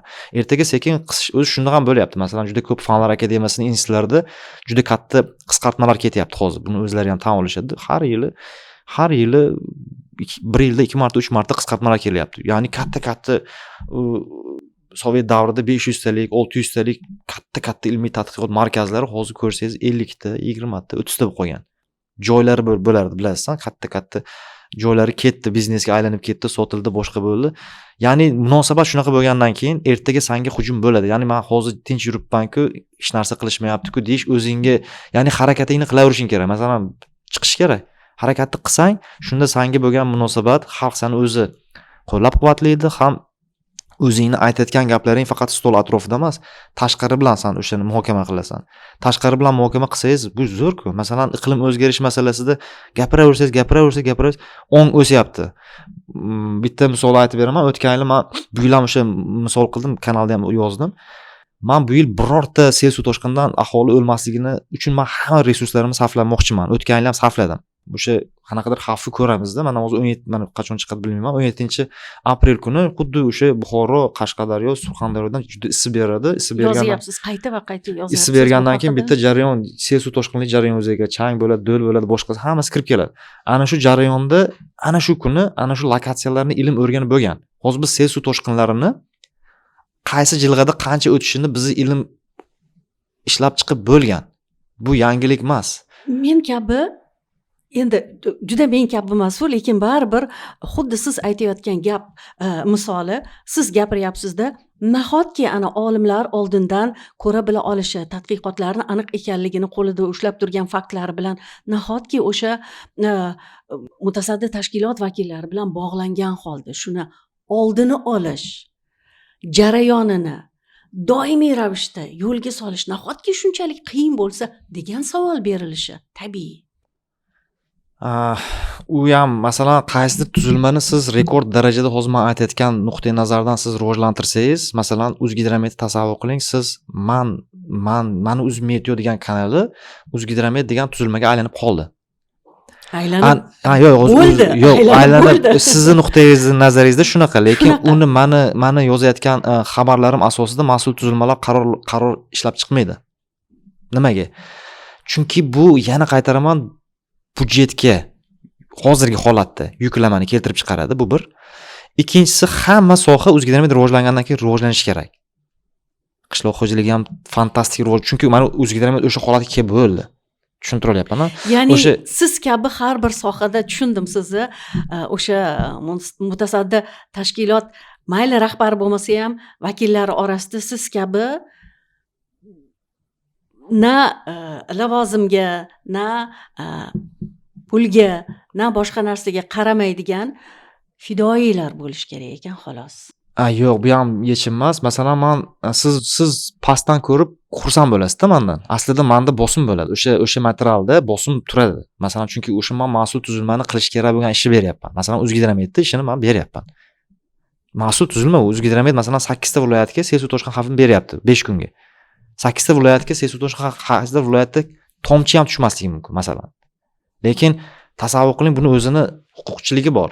O'zgidromet sel suv toshqin berdimi, o'zi keyingi zanjirlar ketadi. Bu tomondan MCS oladi, uni favqulodda vaziyat hokimiyat bilan ishlaydi. O'sha kunga keyin o'sha mahalla boshlarida navbatchilik tashkil etiladi. Soy jilg'alariga nima deydi, shlagbaumlar qo'yiladi kirib ketmasin deb. Tasavvur qiling, 5 kunda siz katta resurslaringizni sarflayapsiz-da. Va hech narsa Hech narsa bo'lmayapti. 8 ta viloyatga beryapti-da endi u. Ya'ni endi u adres ko'rsatib bera olish imkoniyati bor O'zgidrometda. Mana men beryapman-ku adresni. Nimaga? Demak, kimda muammo hozir ko'proq? Ya'ni O'zgidrometda o'zi mendan talab qilish kerakmi yo men unga borib, "Mana shuni sen qilishing kerak" deb janjal qilib yurishim kerak masalan. Janjal qilganim bilan nima o'zgaradi masalan? U olmasa mendan, mana produktim masalan. Olmagandan keyin, bo'lmagandan keyin o'sha narsalar ular o'ziga komfort bo'lgandan keyin siz bu tomondan harakat qilasiz. Shu nimaga o'tgan yil Qirg'iziston, mana qo'shni Qirg'izistonda 100 ga yaqin odam o'ldi. Masalan, Tojikistonda 150 ga yaqin, Afg'onistonda 5000 ga yaqin odam sel suv toshqinidan o'ldi. Bizda bitta. Nima qilaman? Mana shu xavfni ko'ramizda, o'sha kuni men nimaga chiqaman? O'sha yerda masalan Buxoroliklarning Romitanliklar degan kanali bor. Eng zo'r usulda. Telegram kanallar. Ular keladi. adminlarning hammasini taniyman. Ularga chiqaman, do'stim, mana shablonim mana 8 ta nimadan iborat. Qilinishi kerak bo'lgan ishlardan tavsiya. Mana shuni menga joylaganda kanalingga, keyin men bugun sen bilan ishlayman 4 soat deyman. Uni o'zi ham o'sha kanalni yuritgan inson o'zi menga o'xshagan odamda ular. Menga Albatta manfaatdor, manfaatdor. Keyin menga ma'lumotlarni bergin deyman. O'sha sekin boshlanadi. Sekin o'sha yomg'ir yog'adi, qaysidir jilg'adan sel o'tadi. Keyin aytaman, o'zlari u aytgan u kanallarda o'qigandan keyin ahvoli hozir biz sel suv toshqinlaridan o'limlarni ko'rsangiz, statistikasini O'zbekistonda kirib ketganda suv ichiga. Shu men o'tib olishim kerak deydi mashinasi bilan. Mashina 40% mashinasida o'sha ag'anab ketgan suv o'lgan. Mana shunaqa statistikamizni ko'rsa, keyin men aytaman, demak mashina o'sha o'tib ketguncha 3-4 soatda o'tib ketadi sel. Kutish kerak yoki boshqa o'sha ko'prikli bizda oddiy instruksiyalar. Mana shularni ushlab qolib, masalan, bir kishi o'tgan yil. Bo'lmasam atrofimizda dahshatli. Ya'ni mana shu ishni men o'zim qildim-da. Ya'ni mana shu ishni mas'ul tuzilmalar qilishi mumkin edi, ochko olishi mumkin edi. Masalan, mana hozir ham mumkin. Mana shu yil o'zida ham o'sha ishni qilsa bo'ladi. Menga bosim qilish shart emas. Hujum qilish shart emas. O'zingga ochko olasan deyman-da, lekin har doim teskari reaksiya bilan o'sha savolni beraman. Xo'p, nahotki siz kabi insonlar topilmasaki, o'sha zanjir sifatida mana shu oddiy instruksiyalarni aholiga yetkazish imkoni bo'lmasa, siz nafaqat ob-havo borasida, o'sha tabiiy va texnogen ofatlar borasida ham yetkazyapsiz. Oldindan ma'lumot beryapsiz. Oddiy hattoki ob-havoda yuqorilasa qanaqa xatti-harakat qilish mumkin? Nima qilish mumkin emas? Qanaqa odam o'zini tutish kerak? Qanaqa bilimi bo'lish kerak? Ekologiya bobida qanaqa savodxonlik bo'lishi mumkin? Nahotki shunchalik qiyin bo'lsa, buni oddiy bir dastur qilib chiqarish. Bizda Nazir opa, mana shu eng og'riqli nuqtamiz, biz birlasha olmaymiz. Bizda birlashish yo'q. bu sportda ham ko'rinadi. Biz hech qachon qaysidir sport turlarida birlashgan, masalan, voleybol bo'yicha biz jahon chempionati tugul bunaqa jamoamiz bormi degan savol bor. Yo, basket biz yakka kurashlarda zo'rmiz. Biz boksda zo'rmiz, karateda zo'rmiz. Biz futbolda jahon chempionatiga bu yil chiqarmiz. Mayli endi 48 talik endi o'zbegim o'ziga bek degandan keyin endi o'shaning uchun o'sha birlashuv yo'qligi, mana shu ishlarni qilish kerak bo'lgan insonlar o'zini ma'niligi borligi, endi u insonlar o'zi to'g'ri qo'yilyaptimi o'sha joyga, nuqtaga degan savollar yana aylanib kelaveradi-da. Ya'ni o'sha joyga o'tirgan inson baribir birlashib ketadi. Masalan, uni qanaqadir qarashi boshqacharoq bo'lishi mumkin, lekin qaysidir nuqtada birlashadi. Birlashib ketilib, to'g'ri qadamlar bosib, hammasi sansalar qilmasdan. Yana qaytaraman. Hozir bizda eng oson yo'l jazoni yo'qligi. Masalan, hattoki men oddiy misol biz sohamizda mana shu O'zgidrometda o'zi bergan prognoziga hech kim unga sen to'g'ri qilyapsanmi, noto'g'ri qilyapsanmi deb savol ham bermaydi-da hozir masalan. To'g'ri qilyaptimi?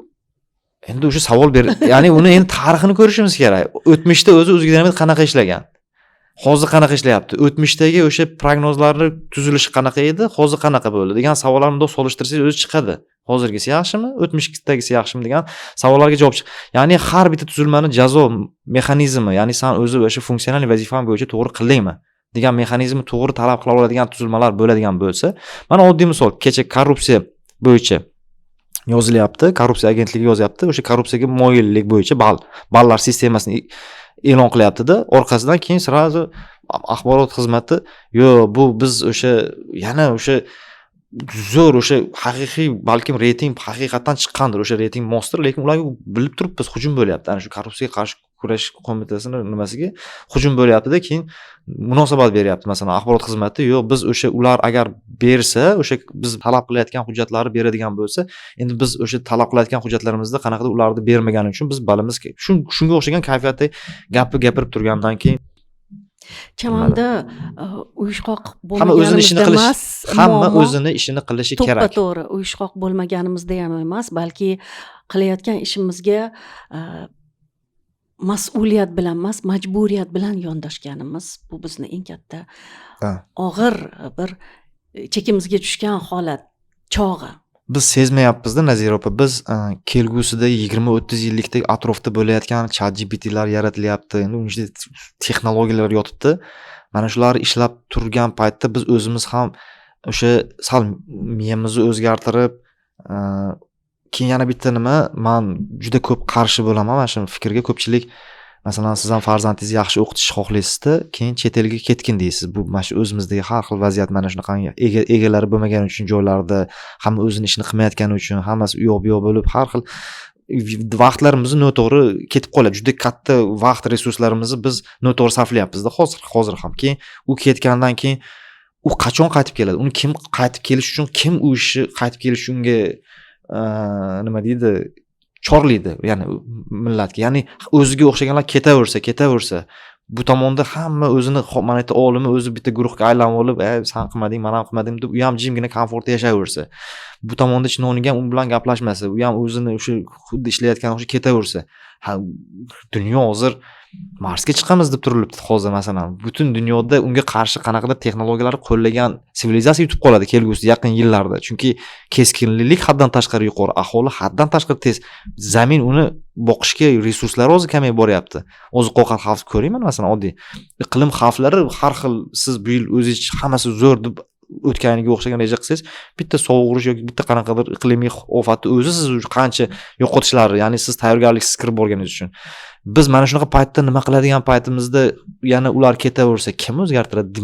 Men doim mana shunaqa, keyin o'zimga o'xshagan mana shu chiqib gapirayotgan insonlarni o'zim ham reklama qilib yuraman. Masalan, Hamid Sodiqqa o'xshagan insonlar, masalan, Otabek aka, ko'rsangiz hammasida ilmiy darajalar yo'q-da. Ilmiy darajasi bor insonlar juda ham kam gapiradi. Aslida hozir ular gapirish kerak. Nimaga gapirish kerak? Chunki baribir ilmiy darajali insonga, masalan, blogerlarga nisbatan meni keskinligimni yuqori yaxshiroq qabul qiladi. Ya'ni menga nisbatan bosimlar kamroq bo'ladi. Ishonch, chunki biz tahliliy, tanqidni tagida tahlil qilib, ham kabam kuymaydigan darajadagi takliflar ishlab chiqamiz. U fantastikani aytmaymiz. Menda shunaqa kayfiyat bor, olimlarda shunaqa kayfiyat bo'ladi. Chunki maqolalarda shunaqa yozadi shunga. Avval tanqid qiladi, tinimsiz o'rganadi, keyin uni bahs munozara qiladi, keyingi qismida taklif beradi. Siz tanqidni masalan ko'p xorijiy ommaviy axborot vositalari kerak tanqid. Lekin juda ko'pi biz hozir ilhomlanib ularni kuzatayotgan, biz ilhomlanib ko'rayotgan nimamizda ommaviy axborot vositalarida tanqid bor. Tanqid haddan tashqari ko'p bo'lishi aholini ham jiniq qo'yadi. Ani kayfiyat, ijtimoiy kayfiyat o'lib boradi-da.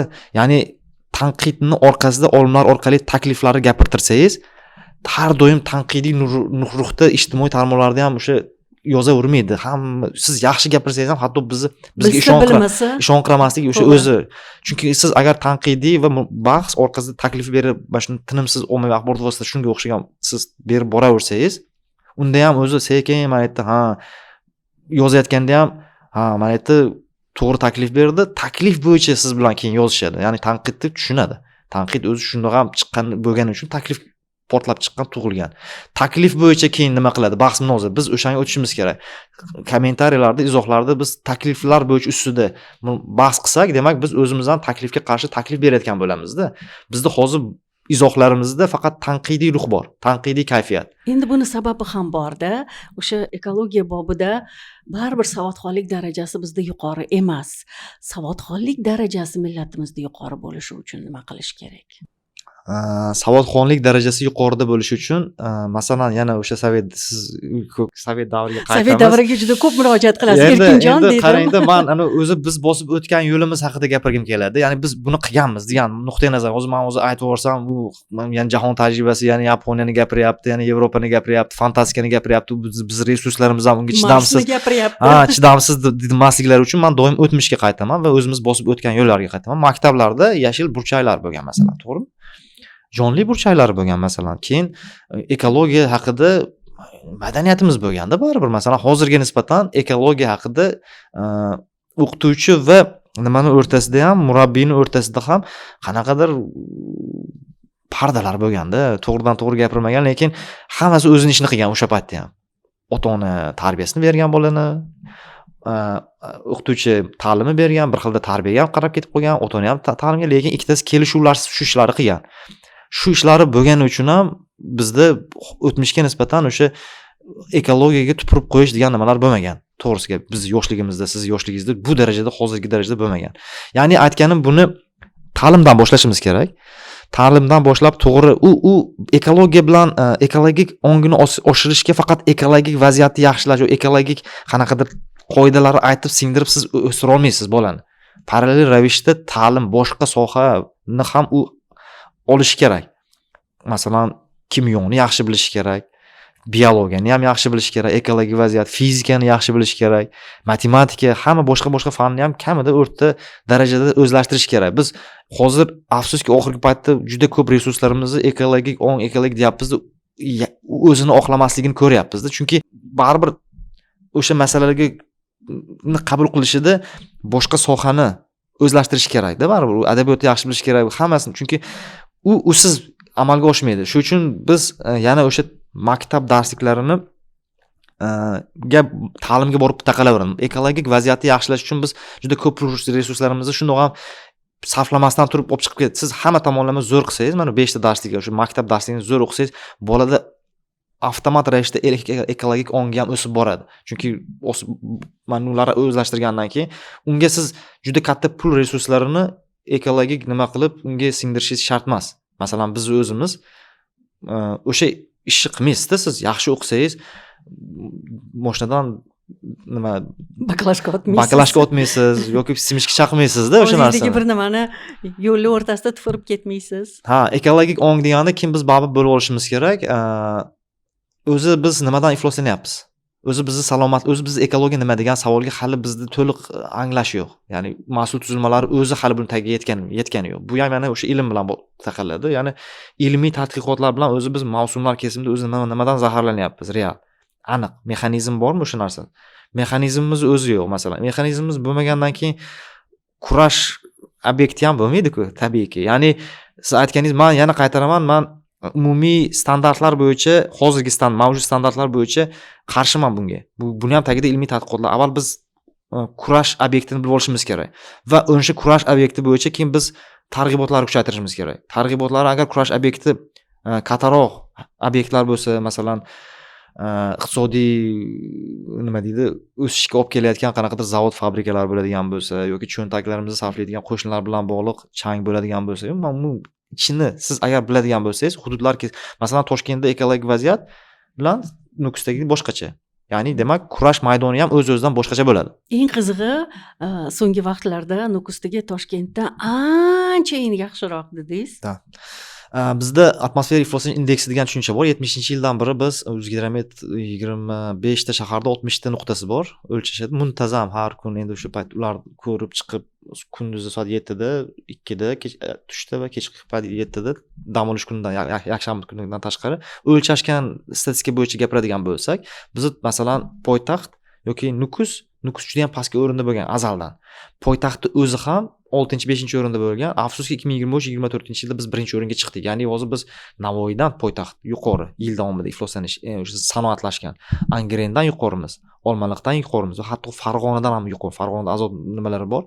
Farg'ona 1-o'rinda, Navoiy 2, Angren 3, biz Olmaliq bilan Toshkent bahslashgan. Oxirgi 15 yil davomida 5-4 o'ynab turgan. Nima hisobidan birinchilikka chiqib oldik? Birinchilikka chiqishimiz o'sha ekologik standartlar ishlamasligi. Ekologik standartlarimiz afsuski standartlashtirish degan bizda nima bo'lgan oldin? Ya'ni texnik tartibga keltirish degan tuzilma bor. Ya'ni siz qanaqadir ishlab chiqarish qilmoqchi bo'lsangiz, o'shani ekologik ham xulosa asosida siz barpo etishingiz kerak, ham ish jarayoningizda siz ekologik standartlar asosida biznesingizni rivojlantirishingiz kerak.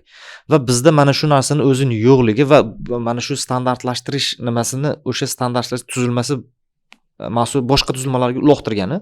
Hozir bizda texnik tartibga keltirish nimasida aynan masalan biz stansiya olib kelyapmiz, ob-havo stansiyasini, uni standartini siz ishlab chiqishingiz kerak. U sizda o'shanga soz bo'lgan nima bilan solishtirib, bu olib kelinayotgan texnologiya bizga mosmi umuman biz ishlab chiqarishimiz uchun standartlash, chunki iqtisodiy xavflarni yo'qotish uchun.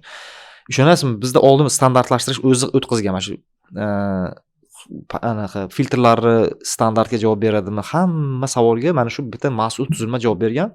Oxirgi 4-5 yillikda uni vazirlikka o'ziga uloqtirgan. Ya'ni siz o'zi ekologiya vazirligida siz o'zingiz olib kelayotgan texnologiyani o'zingiz standartdan o'tkazib, o'zingiz amaliyotga joriy qiling deyilyapti-da. Endi buni xulosasi juda boshqacha chiqadi. Mana siz tushundingiz, a? O'zi muammoni tagi ham shunda o'zi. Agar siz o'sha standartlashtirish masalasida u filtrlarni o'zini laboratoriyasida o'tkazib, tizim bo'ladigan bo'lsa, biz javob beramiz. U filtr sozmi, nosozmi, ishlab turibdimi? Korrupsion sxemalar oldin olinadi. Ya'ni mana shu masalani ham agar biz qiladigan bo'lsak, keyin ekologiya haqida gapirsak bo'ladi-da. Ya'ni shunda biz manzillarimizni bilib olamiz. Hozir bizda mana kecha kuni Toshkentda havo ifloslanyapti. Endi bu tabiiy ifloslanish ham yuzaga keladi. Azaldan bo'lgan. Endi biz o datchik chiqqani uchun biz ko'ryapmiz, bilyapmiz. Datchiklar ko'rib bizga onlayn shaffof berayotgani uchun biz doim to'lqin qilyapmiz-da, lekin tuzilmalarimiz hali tayyor emas. O'zi nimadan ifloslanyapti degan savolga javob beradigan darajada emas. Masalan, kecha Toshkentda bo'lyapti, qaysidir zavod iflos chiqaryapti deyapti-da. Bu katta Toshkentni bitta nuqtasi emas, hamma ko'p nuqtalarda ifloslanish bo'lyapti. Endi tabiiy chang ko'tarilyapti, boshqa atmosfera jarayonlari. Lekin bitta biznesni mana shu zahari chiqardi, ifloslanish chiqardi turib, unga juda katta jarimani qo'llayapmiz-da, masalan. Ya'ni umumiy bunda ham u keyin tadbirkor nima qiladi keyin? O'zi ham shunda ham qiyin-ku hozir tadbirkorlikka O'zbekistonda olib ketish. Katta jarimani qo'llangandan keyin biz ya'ni avval to'g'ri bilib olishimiz kerak. O'zi haqiqatan shuni datchiki shuni mo'risidan chiqayotgan standart bundaymi yoki bundaymi? Xo'p, hozirgi standartlarni ikkilamchi standart davrida oddiy aholi, poytaxt da yashaydiganlar nima endi niqob taqib yuradigan davrga keldimi? Qarang, bu masala bo'yicha biz mana shu qish o'zi bizda noyabrdan mart oyigacha ifloslanish eng yuqori bo'ladi va mana shu paytda bizda o'sha shamol ham esmaydi.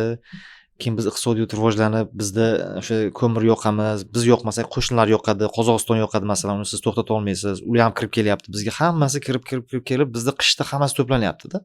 To'plangandan keyin bizda o'sha kislorod yetishmovchiligi ham yuzaga keladi, suv obyektimiz yo'q. Hammasi birlashib bizning organizmga ta'sir ko'rsatyapti. Shu uchun shu masalada biz qaror loyihasini ishlab chiqdik.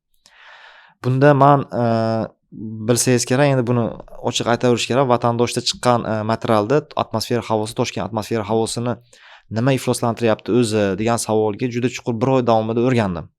Kirdim ichiga, oldin shamol tezligiga qaradim, shamol tezligi o'zgarib 0 ga tushgan paytda bizda ifloslanish kuchli bo'lyapti. Ya'ni uni demak olib chiqib ketadigan nima yo'q, kuch yo'q. O'sha kuch endi mashinalar haqiqatda harakatlansa, biz juda o'tgan dasturlarimizda ham ko'p gapirganmiz. Mana shu ko'pchilik o'sha shof haydovchilar yo'q, sen faqat bizni ko'ryapsan, aslida masala boshqa joyda deyildi, lekin ko'rsak, o'sha shamol yo'q bo'lib qolishiga ham aslida biz sababchimiz. O'sha qurilishimizni noto'g'ri rejalashtirishimiz, yuqori ko'tarilgan binolar, shamol yo'qligi, esmasligi yoki mana masalan oddiy o'sha 60-80 yillarda arxitekturasi, bino inshootlar, fasad arxitekturasi haqida gapiryapman. Haqlar do'stligini ko'rsangiz, chiqib turgan to'rtburchak kvadrat bundoq ortiqcha nimalar borda. Deraza bilan nimani o'shanaqa obyektlar o'rtasida 1,5-2 metrlik masofa bor. Kim ko'rsangiz, haqlar do'stligini arxitekturasini ochib ko'rsam, o'sha paytda rejalashtirishda konditsionersiz yozdi. Sovutish tizimlari ishlab chiqilgan ekan. Va uni ikkinchi tomoni quyosh nurlarini to'g'ridan-to'g'ri tushirmaslikka ichkariga va shamolni tezlashtirib berish nimalari bor ekan o'zini, ventura deydi, ya'ni o'sha har xil usulda qilinishi shamolni kelayotgan shamolni yana 0,1 metr sekundga o'zidan chiqarib, yana atrofga chiqarib yuboradigan darajadagi hisob-kitoblar asosida me'morlar shuni o'ylab, mana O'zbekiston mehmonxonasi, juda ko'p binolar bor. Masalan, Milliy universitetni ko'rsangiz, ortiqcha beton chiqib turibdi. O'sha oldi beton tomonda naqshinkor. Go'yoki faqat bezak uchun deb o'ylagan. Yo'q, unaqa emas ekan. Pastda masalan binolar bo'lgandan keyin pastda o'zi zahar to'planadi-da. Uni olib chiqib ketadigan shamolsiz yo'q qo'yganingizdan keyin o'sha sirkulyatsiya qilib tepaga olib chiqib ketishga mo'ljallangan. Haqiqatan masalan men o'sha Xalq do'stligida yurganimda 2023 juda ham issiq yil bo'ldi, yoz oyi. Nimadir bilan ish bilan o'sha yerga o'tdimda, qarasam Xalq do'stlik nimasidan tagida juda ko'pchilik yotib, o'sha obodonlashtirish xizmatchilari yotibdi. Daraxtlar bor masalan. Daraxt ichiga kirsa dimda qanaqadir. Lekin ana shu yerda yotib, hammasi kim bordi, nimaga o'sha hammasi yig'ilib olgan, juda zich yotyapti, joylashib olgan. Masalan, joy bor. Keyin borsam, haqiqatan shamol esyapti. Shabada borda, badaningizni sovutib turadigan qanaqadir shamol esib turibdi. O'sha nimalari hammasi shamollatib ham kislorod ko'paytiradi. Ana shularni ko'rib, keyin qaror loyihasini demak biz yana boshqacharoq podxodni qilishimiz kerak deb to'lqin qildik, ko'rdingiz. Keyin hukumat man prezidentimiz o'zi ham 2 oy davomida atmosfera havosini Toshkent uchun ishlab havosini sifatini yaxshilash uchun nima ishlar qilishimiz bo'yicha topshiriq berdilar. Keyin biz yig'ildik hokimiyatda, poytaxt hokimligida. Keyin bu haqiqatan bu bizda hali o'zini oqlamasligi mumkindir. Bir eshitaylikchi, balki ular boshqacharoq o'zimiz milliychilik tadqiqot qilgandir, 7 yil, 8 yil dalaga chiqib boshqa qilib, ular o'zining taklifi bor deb chaqirish kayfiyat yuzaga kelsa va chaqirsa va gaplashib olsa, aytdi yana anu bo'lmasligi kerak. Bu vazir ekan, bu anaqa mas'ul kichkina xodim ekan degan format bo'lib, o'rtaga qanaqadir kayfiyatni shunaqangi vazirda tili aylanmay qoladigan professorlari qo'ymaslik kerak-da. Ani tili aylanadigan, o'zini gapini gapira oladigan insonni qo'yib vazir bilan shuni gaplashtirib tars agar nuqtasini qo'yadigan bo'lsa va uni qaror loyihasi bandi keyingi nimada muhokamada o'zgaradigan bo'lsa, deputatni o'zi ham ishlayotgan bo'ladi. Bizni olimlarimiz bilan o'sha vazirlik tuzilmalari o'rtasidagi qaror qabul qiluvchilar amaldorlarimiz o'rtasida ham ko'prik, yana eski bo'lgan, o'sha hozir uzilgan ko'prikka hozir yo'l qo'yish. Ya'ni bu parlamentga borib taqalyapti hozir. Mana shu narsa bo'lgandan keyin keyingi bosqichlarda har bitta 152 deputatimiz o'zining sohasi, o'z fraksiyasi doirasida muhokama qiladigan bo'lsa, o'zi bilsa, shularni talab qiladigan bo'lsa, biz 3 yil davomida ko'p narsaga erishamiz. Ya'ni yo'l xaritasi taklif qilingan, lekin uni amalga oshirilishi ishlab chiqilganlar tomonidan so'rov belgisi ostida. Bizda qaror loyihalarini ishlab chiqishda komfortlilik o'sha ilmiy takliflar ishlab chiqilmagandan keyin ular boshqa versiyani ko'rishdi. Ya'ni o'sha mutaxassis, non-mutaxassis yoki mutaxassis bo'lgan bo'lishi ham mumkin, lekin o'sha kecha kunduzi ishlab, o'sha Google dan qidiruv berib yoki ChatGPT yozib chiqqan sun'iy idrok chiqib, uni qidiruv berib, qaraydi. Yoki bu birinchi versiya, ikkinchi versiyasi monopolli kayfiyati. Monopol bilan ular juda yaxshi ular til topishadi va o'sha monopol kayf o'zi qaror loyihalarida bitta fortishga bo'ladi. O'zi shundoq, masalan siz man hozir bitta qaror loyihasini ishlab chiqdim, 42 ta. O'sha 42 ta bankda hali chiqqani yo'q masalan. Bu juda og'ir jarayon. Masalan, ancha-muncha odam bitta qaror loyihasini boshidan boshlab oxirgi jarayongacha olib borishga sabr chidamaydi. U tagida qanaqadir manfaat bo'lishi kerak. Hozir shunaqa tizimdamiz. Manfaatsiz siz yelib yugurmaysiz. Shuning uchun ana shu insonlar sabrli va har xil tomondan cho'ntakka har xil nimalar kelib monopolli kayfiyat bo'lgandan keyin bizda keyin muammo tashqariga chiqqandan keyin ham ilmiy taklifsiz ishlab chiqilgan bo'ladi u, ham qaysidir monopolli manfaatiga ishlayotgani uchun tizim shunaqa bo'lib qoldi. Ya'ni deputat bitta ikkita chiqib deputatlar gapiryapti, lekin men hali birorta mana shu oxirgi ikkita mandatdagi deputatlardan balkim bo'lgandir, men ko'rmagan, ichkarida shunaqangi dialog, shunaqangi bahs bo'lgandir, lekin men ko'rganda birorta hali deputat, men hatto o'zi hurmat qiladigan deputatlarim ham bu savolni bergani yo'q. Bahs doimo lo'licha kayfiyatga ketib qolyapti. Lo'licha. Vaholanki siz taklif qilgan 42 ta band o'zingizdan chiqib, xohishingiz bo'yicha emas, davlat rahbari tomonidan qiziqish bildirilib, ishlab chiqinglar deyilgandan so'ng taklif bildirilgan. Ha, biz to'lqin ko'tardik. Endi o'zi hamma pishib keldi, chunki yuqorida aytib o'tganimizdek, men o'zim ham buni tahlillarini ko'tarib chiqsam, Toshkent o'sha o'zi 5 indeks deydi, yil davomida hamma chang bor, boshqa 6 ta ingredient bor, hamon ifloslanuvchi. Toshkent 2023-24-yil 7 indeksdan yuqoriga chiqib ketib qolgan. Ya'ni oldin 4 ga ham 5 ga ham chiqmaganda, o'zi 5 bilan 7 bu ifloslanish bo'ladi, o'rtacha darajada. 7 dan 14 gacha kuchli, 14 dan yuqorisi bu ekstremal yashash mumkin emas degani bu. Biz o'sha 7,5 ga chiqib qolyapmiz yil davomida. Masalan, o'sha biz 100 yil oldin o'zi bizning shaharsozligimiz qanaqa bo'lgan? Bosh rejasini ko'rdim. O'sha 20-yilda birinchi ishlab chiqilgan bosh rejaga e'tibor berdim. U yangilanyapti har 10 yillikda e'tibor beryapman. Chekkasida bosh rejaning chekkasida shamol guli turadi. O'zi qoidasi shunaqa, standart, xalqaro standartlarda, loyiha bosh rejalarida aynan shu shamol, masalan, seysmik nima kategoriya bo'yicha kriteriyalar kiritilmaydi, masalan, boshqa aynan shamol guli ko'rsatiladi. Nimaga? Chunki shamol guli asosida siz bino inshootlarni loyihalashtirishingiz kerak va shamolni kuchini mo'ljallab yo'nalishini siz loyihalashtirish. Shunda shamol kirib ichkaridagi hamma zaharni olib chiqib ketish kerak. Bizda shamol guli o'sha o'tgan asr boshida ham shimoldan, kelesdan, Qibraydan esgan, asosiy yil davomida eng kuchlisi, ko'proq foizda. 30-yilda ham xuddi shunaqa esgan. Va 30-yilda keyin o'sha shaharsozlik nimasini ko'rsangiz, shu shamol gulini yana o'sha xuddi shunaqa esishi uchun qurilishlar, o'sha o'rgimchak nimalari, yo'llari o'zi ham, binolari joylashishi ham hammasi shamol kirib kerak bo'lsa, shamolni tezligini aytdan 1 metr sekund kelsa, 1,3, 1,4 chiqaradigan konvergenga o'xshagan usul qilib ketishgan. Shu asosida bizda bosh reja asosida qat'iy ishlar qilingan. Keyin soylarimiz, daryolarimizda muhofaza mintaqa zonasi bor. Ya'ni shamolni kuchaytiradigan bu soylar hisoblanadi, ya'ni suv obyektlari. Daryoni ichki bo'yiga borsa, adirga borsangiz shamol esib turadi. Shabada bo'ladi. Parallel suv ham oqayotgan bo'ladi, shamol ham bo'ladi. Hozir biz agar darani bo'g'ib qurilishlar qiladigan bo'lsak, shamolni ham kuchini nolga aylantiramiz. Ishonavering. Mana hozir Parkentda shu ishlar qilinyapti. Parkent soy havzasida, masalan, Parkent soy havzasida yashayotgan bolalar, masalan, yaxshi o'tmishda zo'r kechalari komfort g'ir shabadan esib yashab yurgan insonlar yaqin yillarda bitgandan keyin, bular ko'tarilgandan keyin shamol pasayadi. Ha, ya'ni komfortlilik kamayib ketadi. Bizda ham xuddi shunaqangi parlapartishlik qurilish tufayli hatto o'tgan asr oxirlarida ham shamol guli ham shimoldan esyapti. Ya'ni bizni qurilish normativ hujjatlari asosida to'g'ri siyosat yuritishimiz shamol gullarini o'zgartirmadi 100 yil davomida, o'tgan asrda. Bu asr boshida dahshat o'zgarib ketgan shamol bu tomondan ham esyapti, sharqdan esyapti, hatto Sergelidan esyapti. Asosiy 70% bor. 30% iqlim o'zgarishi, havo oqimlarining harakati, boshqa shamollar ham biroz o'zgaryapti hozir. Asosiy 70%, chunki Olmaliq bilan solishtirsangiz shunaqa, Olmaliqda shamol tezligi kuchayapti yoki Yangiyo'lda kuchayapti, Toshkentda pasayapti. Juda yaqin joylarimizda pasayapti. Masalan, Angrenda kuchayapti. Angrenda shamol kuchaygani hisobiga so'nggi yillarda ifloslanish yaxshilangan. Chunki shamol tezligi 2 metr sekund essa, o'sha 10 metr yuqorida Toshkentdagi mavjud ifloslanishni hammasini olib ketish kuchiga ega. Demak, biz kuchlarimizni, resurslarimizni qish oylarida shamol tezligini kuchaytirishga e'tibor berishimiz kerak. Qanaqadir yo'llar bilan bo'lsa ham, o'sha yerda biz 42 ta taklif ichida juda ko'p shamolni kuchaytiradigan yechimlar, takliflar berdik. Shuning ichida masalan, o'sha soy bo'ylarida turli xil o'sha sharsharaga o'xshash aylantiradigan suv ham chaqiryapti. Sizga urilgan shamol tezligini siz 0,1 metr sekund kuchaytirib bersangiz ham keyin yana siz kuchaytirasiz shamolni.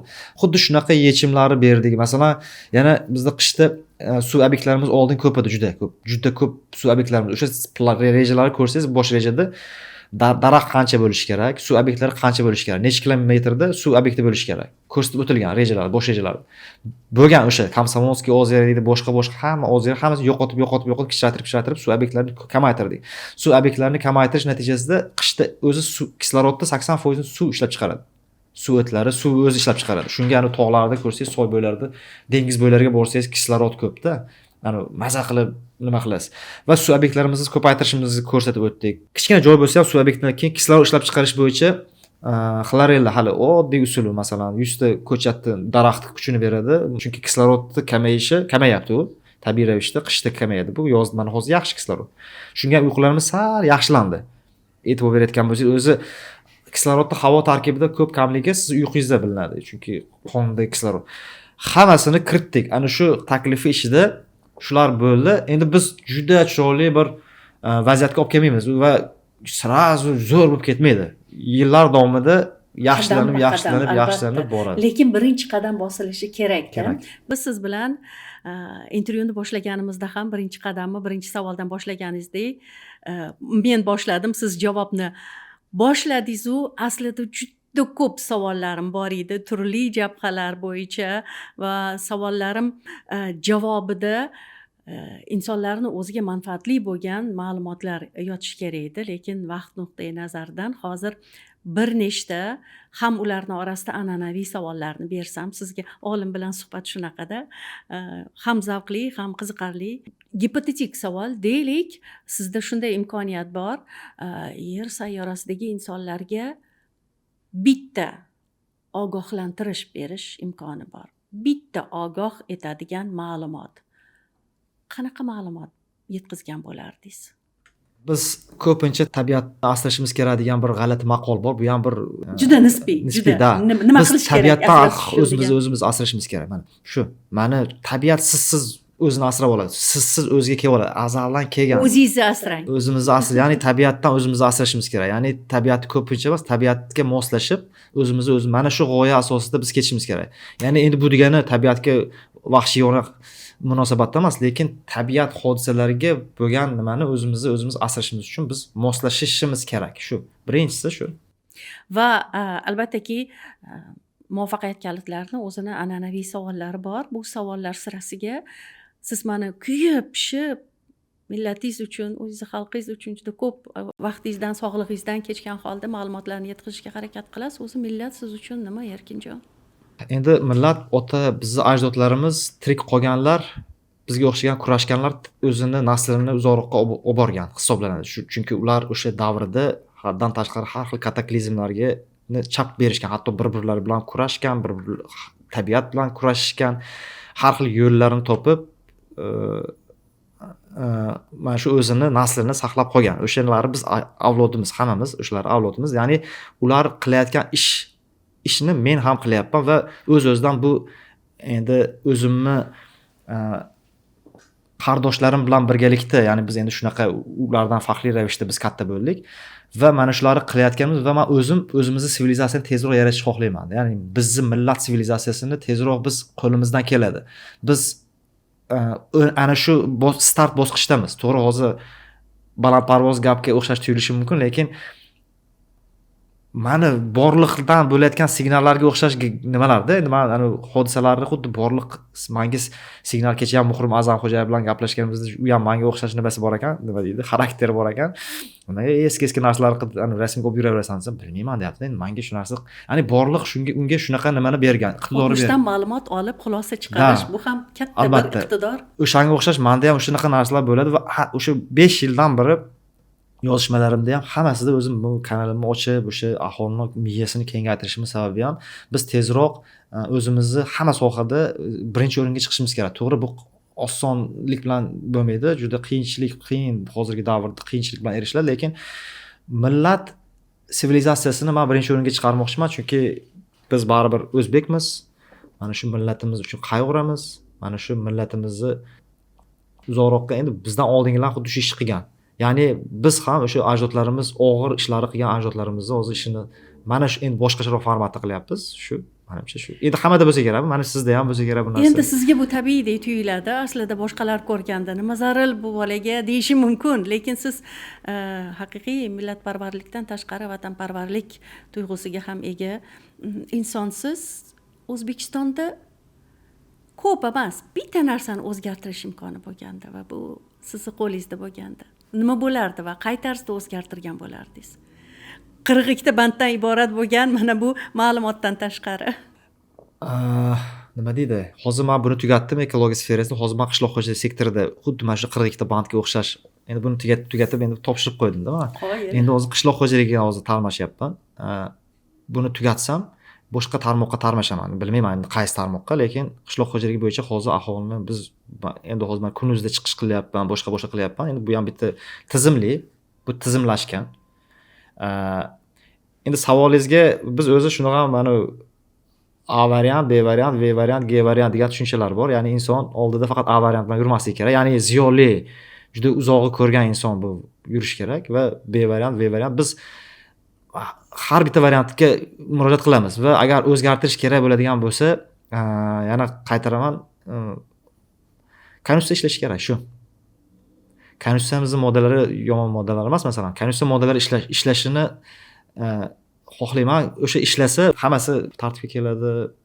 Umuman saylov tizimi ham tartibga keladi. Olimning ishi aslida tadqiqot o'tkazish va natijani kutmaslik. Ana shu tadqiqotlar indallosida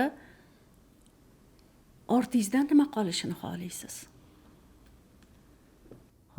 Ortimdanmi? Ortimdan mani o'zi mana shu ishlarni qilishimga sabab o'zi farzandli bo'lganimdan keyin yuz bergan. O'sha paytda ham siz jim turgan ekansiz demaslik uchun hozir harakat qilyapman rostdan. Masalan, ikkita farzandim katta bo'ladi. O'sha davrda ham yonib turgan, qaynab turgan paytda ham siz o'zingizni gaplaringizni, o'zingizni fikrlaringizni hattoki qanaqadir o'zgartirish, ya'ni siz kimlargadir qarab qolmagan ekansiz degan nimasi. Ya'ni endi o'zi shundoq ham olimlar o'zi ziyoli qatlam o'zi hozir butun jamiyatlarda ziyoli qatlamlarning harakati o'zgartirgan ko'p narsani va biz ham o'z-o'zidan biz mas'uliyatlik hissi deydim buni.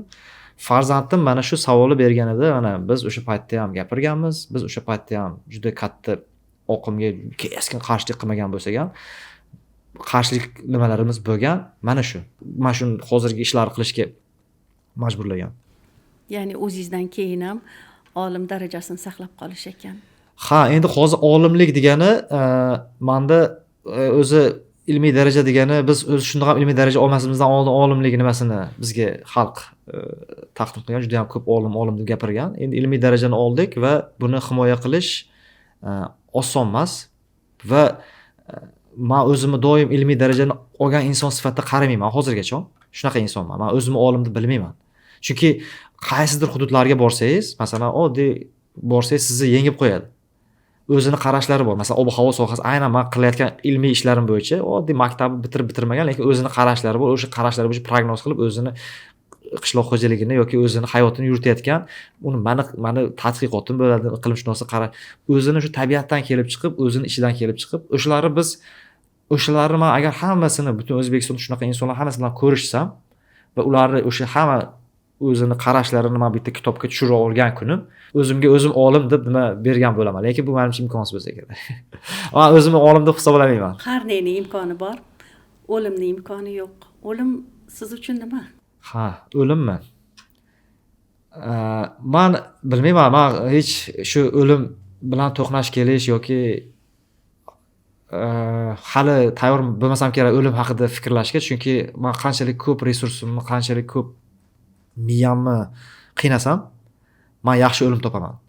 Ya'ni olimlar o'zini miyasini qiynagan insonlar, hattoki shunaqa insonlar bilamiz, kitob o'qib, fikrlab turib, to'satdan o'lib qolgan juda ko'p ilm darg'alarini eshitganmiz. Men shularga o'xshash bo'lishni xohlayman va men uchun o'lim nimasi hayollarimni, fikrlarimni bo'ladigan nima emas hozir, qanaqadir qo'rquv emas. Menda hozir asosiy missiya boshlagan ishni nima qilib bo'lsa ham oxiriga endi qanaqadir siz kashfiyot qila olmaysiz. Shundoq ham O'zbekistonda yashayapsiz, sizga har xil bosimlar bo'ladi, lekin shunda ham ko'proq falsafani o'qisangiz, masalan, sizni keyingi savolingizni ham men bilaman hozir. Endi mana g'alati tuyulishi mumkin, chunki nima deydi, qanchalik ko'p insonlar bilan ko'p gaplashsangiz, turli soha vakillari bilan gaplashsangiz, sizda o'sha narsa tug'ilib qolar ekan.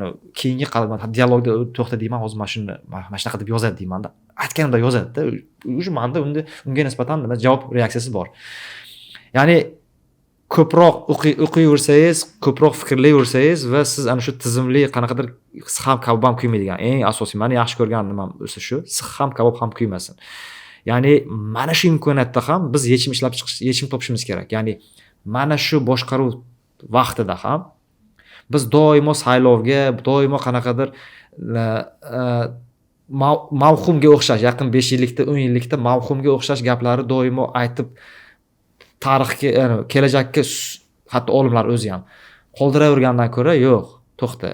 Demak, u tizimni sen o'zing ham ko'ryapsan, iching ham his qilib turibdi, u yaqin yillikda bo'lmaydi u narsa. Lekin mana shu holatda ham siz ham kabon kuymaydigan deganim, mana shu boshqaruvga ham mos bo'lgan qanaqadir taklifni biz ishlab chiqishimiz kerak. Ilm darg'alarini mas'uliyati bu ana shu o'zi siz ishlab chiqsangiz, o'zi falsafani yaratasiz siz. Ya'ni siz g'arb falsafasi, shimol falsafasi yoki sharq falsafasi yoki mana janub falsafasi yoki qaysi falsafalarga tobe bo'lib qolmaysiz. Mani qo'rquvlarim millat haqida yaxshi savol berdingiz. Biz falsafamizni yaratsak, millatimizni uzoqroqqa olib boramiz va bu har bir falsafani o'zi millatlarni bir-biri bilan urushi bo'lib kelgan azaldan. Millatlarni yo'qotish, o'zini millatini uzoqroqqa olib borish va bizni oldimizda ham xuddi mana shunaqangi mana shu har xil boshqaruvlardan kelib chiqib, o'zimizni miyamizni qiynab, ichimizni qiynab, mana shu vaziyatda ham nimanidir ishlab chiqsangiz, u balkim demokratiyaga to'g'ri kelmasligi mumkin yoki boshqa boshqaruvlarga to'g'ri kelmasligi mumkin. Lekin bizni ilm egalari shu qanaqadir boshqaruvni ishlab chiqish kerak. Falsafa o'zi mana shu. Oldindan bilaman nima bo'lishi mumkin dedingiz. Aslida podkastimizda bilsangiz ham bilmasangiz ham an'analar mavjud. Shuning uchun aniq siz balki kutgan savol bo'ladi hozir. Har bir mehmon tashrif buyurganda o'zidan avval tashrif buyurgan mehmonni savolini o'ziga oladi, kim ekanligini bilmagan holda va o'zidan so'ng keyingi mehmonga kim ekanligini bilmagan holda savolni tashlab ketadi. Bu an'ana. Sizdan avval muvaffaqiyatliklari podkastini mehmoni O'zbekiston xalq artisti, teatr va kino aktyori, o'zbek dublyaj san'atini darg'alaridan dublyaj qiroli Afzal Rafiqov. Siz kim ekanligingizni bilmagan holda savol tashlab ketdilar. Bu hayotda biron narsaga erishish uchun insonga birinchi navbatda kerak bo'lgan fazilat nima sizningcha? Endi dublyaj qiroli, men dublyajchilarimizni o'sha sovet davrida yo'q, o'sha mustaqillik boshida dublyajchilarimizni men qalbi keng, yuragi katta insonlarga qiyoslayman-da. Chunki ular o'zini so'zlarini ortida pastdagi nimani ohangrabo misol jalb qila oladigan nimasi, xarakteri mujassamlashgan. O'sha hamma biz dublyaj qirollarimizni yuragi juda ham katta, qalbi keng bo'lgan. Afzal Rafiqovda ham xuddi shunaqa ovoz uzoqdan, xuddi Interstellar degan kinoni ko'rganingizda muzika sizni qanaqa jalb qiladi? Afzal Rafiqov ovozi ham xuddi shunaqa, kelgusida ham xuddi shunaqa eslanadi. O'zini qarashi bor va qalb. Har bir inson qalbi katta bo'lishi va yurt oydinlariga aylanish kerak. U qanaqa ko'rinishda bo'lishidan qat'iy nazar, o'sha atrofda mana shunaqangi fazilatlar shakllanishini yaxshi xohlab qolardim. O'zi hamma mana shunga birlashsa, mana shu qalbi kenglikka, yurt oydinlariga aylanadigan bo'lsa, u gapirayotgan gaplari xalqqa asabiga tegadigan yoki nima bo'lmaydi. Va mana shu qalb kattaligi va yuragi katta bo'lishni hammani. Bu o'z-o'zidan mana ta'lim bilan yechiladi bu. An'anani davom etamiz. Endi siz savolni savolmi? tashlab ketishingiz kerak. Ochig'i Nazira opa, men vaqt resurslari nuqtai nazaridan sizni podkastlaringizni oxirigacha ko'rmagan ekanman. O'zim nima gapni ham oxirigacha ko'rmagandim. Boshida ko'ramiz, shunaqa mijjalab ko'rmagan ekanman.